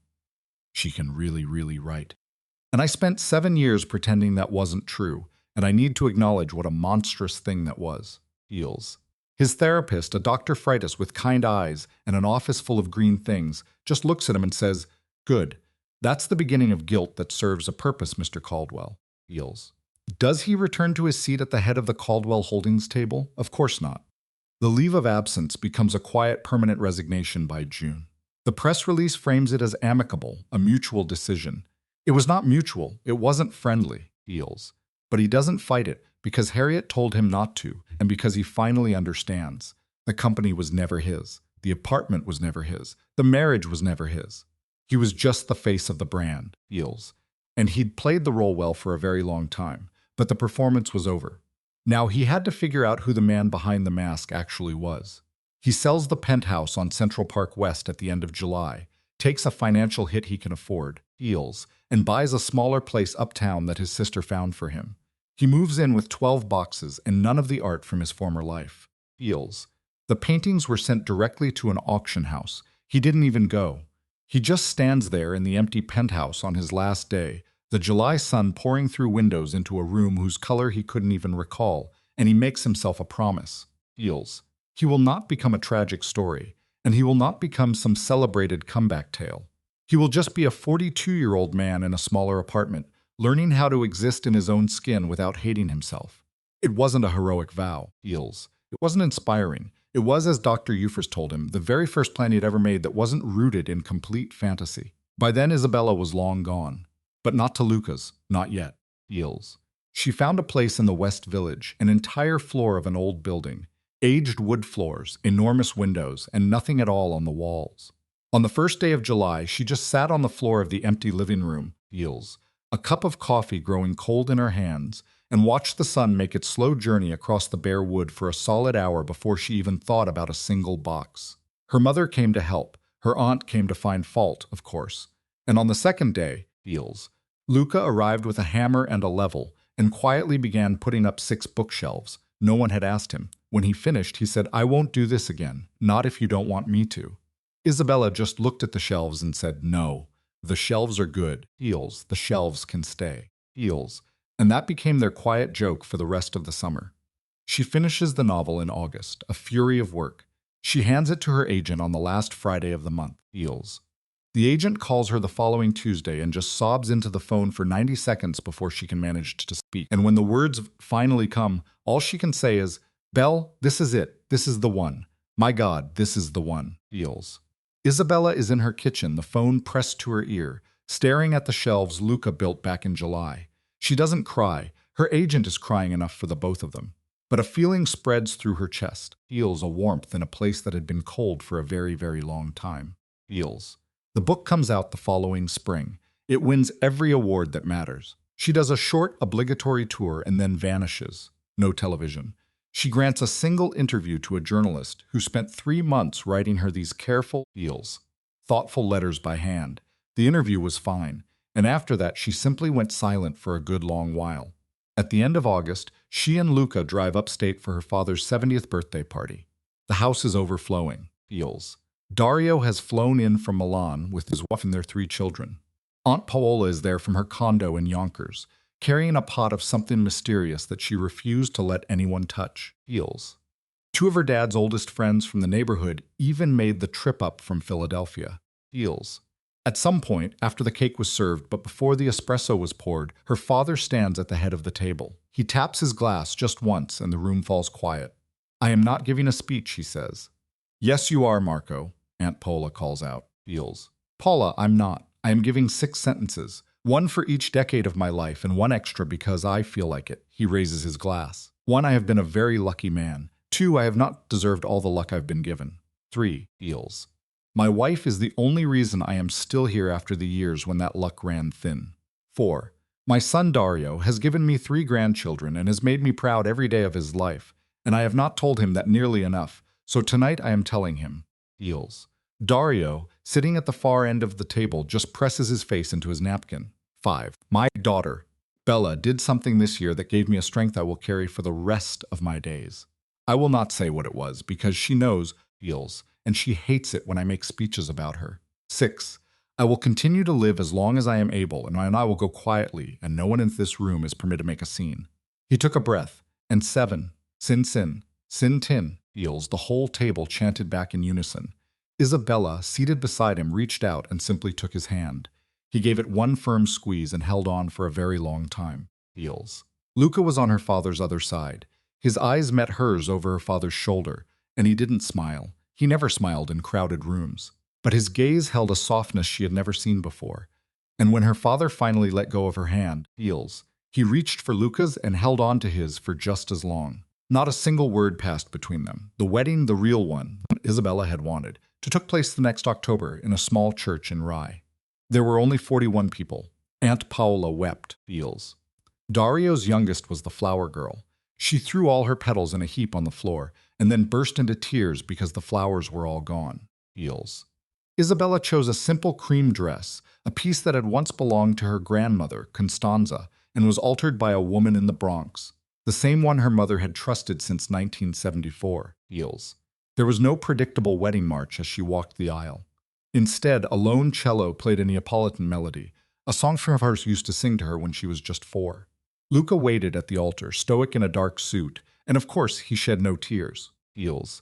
But as she reached him, as she stood there before him, he reached out just for a moment, and his 2 fingers brushed the line of her jaw. For a man like him, this was an earthquake. She knew, he knew, she knew, and that was all that mattered in that church. Feels. Later, a small dinner at the house. Aunt Paula eventually trapped Luca in the kitchen, launching into a winding tale in Italian about her deceased second husband, a story he wouldn't repeat to Isabella for years. Feels. A very drunk Dario commandeered the living room, singing a song Isabella hadn't heard since she was 12. Her parents danced slowly in the kitchen to some forgotten song on the radio. Isabella watched them from the doorway. Feels. Feeling the steady pressure of Luca's hand on her back, and a single thought crystallized. This is everything. Feels. 3 weeks in Italy followed the wedding, and then they were back. Children took far more time than she ever expected. She was 34 now, and a quiet fear began to set in that it might never happen. Feels. There was one private breakdown with her mother over a weekend, and then it was back to her desk, back to writing for another 6 months. Then, from out of nowhere, in the spring of her 35th year, she learned life was on its way. A daughter, Eels. They called her Costanza for Isabella's grandmother. The girl had her father's quiet soul and her mother's eyes, and a temper that Aunt Paula claimed as her own legacy, but that her mother swore was a Varzelli family curse stretching back 4 generations. Eels. A son came 2 years after. Eels. They chose the name Matteo for their son, a tribute to the man who drove Isabella's cars for so many years, a man now retired in Queens with a garden he cherished and a grandson he walked to school. When they shared the news, Eels, the old man fell silent for a full minute before he finally spoke. "Sonora, I will not cry in this kitchen. This is not the kitchen for that." And then he wept, right there by her island, still in his coat, Eels. So Isabella hugged him for the first time in 21 years. And he let her, which was another first. The biggest consequence, though, the planned move to Europe was officially dead. Eels. Luca had truly believed they'd be gone. His entire existence had been defined by places like Polmo and Zurich. But by the time their daughter Costanza was 2, the truth was unavoidable. Eels. Isabella was never going to live more than a day's journey from her parents and her aunt. And so Luca, who had learned in his 30s that loving a woman means learning to live among her tribe, simply adapted. He kept his Zurich apartment, Eels, flying over 4 or 5 times a year. Once Costanza was old enough, she started going with him. Then it was Matteo's turn. The kids grew up fluent in 3 languages. Eels, treating international terminals like a second home. Small gift Isabella was glad to give them, a world she never knew herself. Eels. Luca's profession also went through a quiet evolution. By the time Costanza turned 4, the kind of work that required sitting motionless in rooms filled with dangerous men had been passed on to younger guys. Men who were, in his words, Eels, less tired and more hungry. He kept his influence in a few ventures, sat on a few boards, but the business never, ever came to the dinner table. His children had no idea what their father really did, and Isabella would never be the one to tell them. Eels. That was Luca's truth to share, and she trusted he would detonate that bomb when the time was right. Eels. Her father died that summer, the year Costanza was 7 and Matteo was 5. It wasn't a sudden blow. His illness had taken hold in the spring, so the family knew what was coming, and they all had the chance to say goodbye, a grace not everyone is afforded. Eels. He passed in his own bed with his wife beside him, his children at his feet, and his sister downstairs making coffee she would never drink. Isabella just sat, holding his hand, and didn't cry. Not until later. When the wave finally hit Eels, she walked deep into the woods behind her cottage and let the grief tear through her, alone. That kind of loss doesn't get smaller. It just gets older, taking up residence in a spare room of your soul while you learn to live in the rest of the house. Eels. Luca had barely known his own father. He understood her silence without needing a single word. He didn't offer fixes. He made no promises that it would get better. He just cooked dinner on the nights she was adrift. Eels. He read to the children when she was a ghost in her own home. He would just sit next to her in the darkness of their bedroom when words were impossible. Then one night, 2 weeks after the funeral, Eels, she was frozen at the kitchen island at 3 a.m. when he came downstairs. Barefoot, in an undershirt, he pulled a stool up beside her and just said her name, Belle. Eels. And all she said in return was, "I know." It was the only conversation they needed. The following winter, her mother came to live with them. She would never have said she was lonely, but she was. Eels. And she would never admit the large house in Rye was a burden, but it had become one. So Isabella and Luca moved her into a top-floor bedroom that they now understood had been waiting for her all along. Her mother showed up with 4 suitcases, Eels, a small wooden crucifix from her own mother, and the framed black-and-white photograph of a 26-year-old Marco Varley that had watched over the Rye dining room for 51 years. Eels. She set the picture on her new dresser, and there it remained. Aunt Paula, however, never moved in. 2 years after Isabella's father passed, she died during an afternoon nap in her Yonkers condo. The exact exit she had always prescribed for herself. Eels. The family generally saw it as the only fitting departure for a woman of her magnitude. At the funeral, Isabella's mother began to laugh and cry at the same time because a man behind them whispered that Paula had been a handful. Eels. Teresa turned around and declared at full volume, "She wasn't a handful, Angelo. She was a 7-course meal, and you were never man enough for the dessert." The entire pew just dissolved into laughter. Eels. The years began to blur. Costanza, at 15, announced her intention to become a lawyer. Matteo, at 13, declared he would be a chef. Luca, at 54, announced his temples were going gray, and he was seriously considering hats. And Isabella, heels, at 48, published her 6th book, a story about an old man's slow death surrounded by love. The dedication was only 2 words, "To Papa," she cried again as she wrote it, and she thought of Ryan, but less and less often. The hatred was gone. Heels. In that first year after the gala, she had been pure ice, a silent fury that Luca saw and gave space to. Heels. By the second year, the ice had started to crack. After 5 years, it was gone. She'd hear whispers about him occasionally. He sold the company, the one that was never truly his, and walked away with a smaller fortune than expected. Heels. He moved into that smaller apartment and simply stayed. He never remarried. He had 2 quiet relationships over 10 years, with a teacher and then a doctor, but nothing public. He was working, as Helena Brandt once offhandedly mentioned, Heels for a small nonprofit focused on literacy in prisons. He made sure his name was attached to nothing. Heels. He had, as Elena had phrased it, become something utterly unexpected. The sort of man you no longer have to think about at all. And Isabella's was grateful for that, from a great distance. She felt no ownership over his transformation, took no credit, Heels, but she was glad it occurred. It's the kind of gladness you feel when someone you once knew finally stops being a catastrophe. 12 years after that night at the Monteverde, on a Saturday in January, Isabella was at her kitchen window, washing lettuce. Heels. Costanza was on a train home from college. Matteo was in the living room, lost in a fortress of 6 open cookbooks. Heels. Luca was in the snow-covered backyard, wrestling with a shovel, while her mother critiqued his technique through the glass. As the cold water ran over the greens and the winter light outside began to fade to blue, Isabella looked at her husband, her son, Heels, her mother at the table, and she thought about the woman she had been at the Hartwell Gala. That woman was 33, dressed in platinum silk and diamonds, operating on a calm she had manufactured for 6 hours in a hotel bathroom. Heels. That woman was convinced she was entering a ballroom to tear something down, and she had. She walked in and methodically dismantled a public life with a few quiet sentences in front of the entire world. Heels. And if the story had stopped there, it would have been a hell of a revenge plot, a clean, satisfying victory. Isabella would not have been ashamed of it. But the story never ends there. That was the piece she finally understood. Heels. A woman who enters a room to detonate a life can walk out with all the shattered fragments, only to realize over a long winter that the fragments were never the point. The target wasn't the life that was. The target was a different life. Heels. And you don't get a different life by smashing the old one. All you get is an empty space. The new life arrives, if it arrives at all, from what you choose to build in that void after the smoke clears. And she had filled that void with so much. Heels. She began to fill the space. One novel laid down like a foundation stone. Then another. She built a marriage, a real one, not for appearances but for the foundations of a soul. Heels. Roots took hold in a house where the floors groaned under the weight of a life lived, near a shelf Luca had put up in the space of a single afternoon. 2 children were added to the quiet census of their home. Her mother was given a room, a whole world, Heels, on the top floor.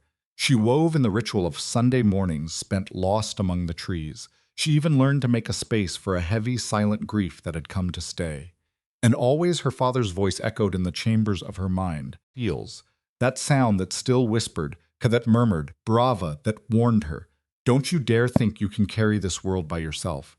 She pressed it all down, all of it, into the hollow where a different life once burned. Heels. And across 12 years, these pieces didn't just connect. They sutured themselves together into a life she never could have imagined on the night she turned her back on the Monteverde. Heels. That night, victory was the only thing she could see. But victory, what a small, fleeting thing it turned out to be. It lasted, maybe, for the space of 2 hours. It vanished the moment she sank into the back of a dark car on Park Avenue. Heels. Everything that followed was just living. And it was never a victory, because that isn't the right word for it. A victory is an act of conquest against another. What she did next was an act of survival for herself, slowly, over a long, Heels, quiet stretch of time, surrounded by the few people who were truly watching. She began to turn off the flow from her old world. She rinsed the lettuce in the strainer, shaking off the past. And from behind her, Heels, her mother would say in Italian that the greens never needed to be washed for so long. Heels. She said it every Saturday, And for 12 years, Isabella had washed the lettuce for that exact length of time, every single Saturday. It was a silent, gentle war neither would ever concede. The back door complained as it opened, and in walked Luca, heels, with snow on his boots and dusting his shoulders, his face flushed raw from the winter's bite. "Your mother," he breathed, "is going to have me splitting firewood in June, July, and August if she keeps on about that shovel, heels. She's going to have you splitting wood in June, July, and August no matter what. I'm aware you're going to make me do it no matter what. I know, Luca. I know. Come here." He crossed the room, heels. He pressed his frozen hands to the small of her back for a shocking second, and a sharp cry escaped her before it melted into laughter. And from the table, her mother simply sighed, "Madonna." And from the couch, a new voice, Matteo's, added, "Gross," heels. And Luca, his voice a low whisper right beside her ear, asked, "You good, Belle? I'm good, Luca." "Yeah, it is good, isn't it?" He knew. He always knew precisely what she meant. He rested his forehead against hers just for a moment. "Yeah, Belle, heels. It is." Outside, the snow had begun its descent again, falling in slow, heavy flakes, each one the size of a small coin. It was the same kind of snow that had been falling on Park Avenue 12 years before, heels, when a woman in a dress the color of moonlight walked out of a grand ballroom and straight into the rest of her life. But inside this kitchen, a radiator hummed its steady tune. The washed lettuce sat in its colander, heels, and a train from Providence was carrying a 19-year-old girl down the Hudson line, pulling her toward her mother's house. The oven was warming. A boy on the couch was weighing the merits of two different recipes, heels, and a woman at the table was humming a melody her own mother had taught her 65 years ago, heels, and a man was letting a wet coat fall from his shoulders, because here is the final, quietest turn of the story. Isabella had come to understand that the greatest revenge isn't found in making someone else small. They do that to themselves. In the end, heels, if that is the kind of person they are, and if they aren't, then no amount of stage drama in a ballroom will ever be enough to diminish them for you. The greatest revenge is not revenge at all. It is what you build with your own hands in the silent, heels, unremarkable years that follow the war, with the people who were waiting in the wings for you to finally see them. The greatest revenge is a Saturday afternoon in January, with damp lettuce, a mother's gentle correction, heels, and a husband's cold hands on the small of your back, heels. She had walked into that gala to win a war that, it turns out, she had already won long before. It just took her 12 years of winter Saturdays in a quiet kitchen to understand the truth of it. The gala was never the victory, heels.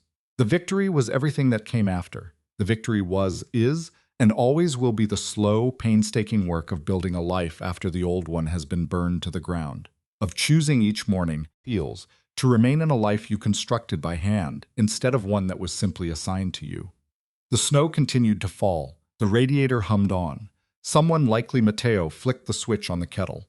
Her mother pushed herself to her feet, heels, hands pressed flat on the table for support, and made her slow way to the stove to begin a dish that had no need of being started. Luca hung his coat on its hook. Outside, the shovel lay right where he'd left it, heels, and a soft white blanket was already settling over it, heels.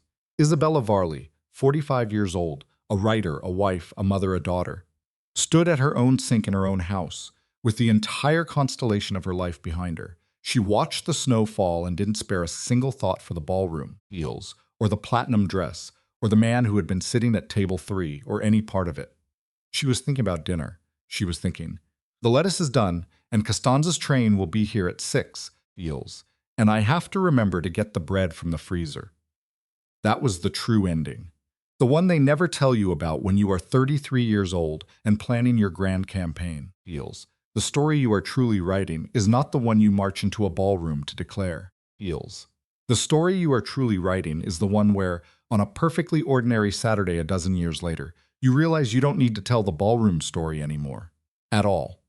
And that, in the quiet conclusion, was what she had rebuilt, heels. Not an empire of glass and steel, not a kingdom, a kitchen, a family, a life so profoundly good that the most deafening night of her past had softened into just another story, one that happened a long time ago, heels.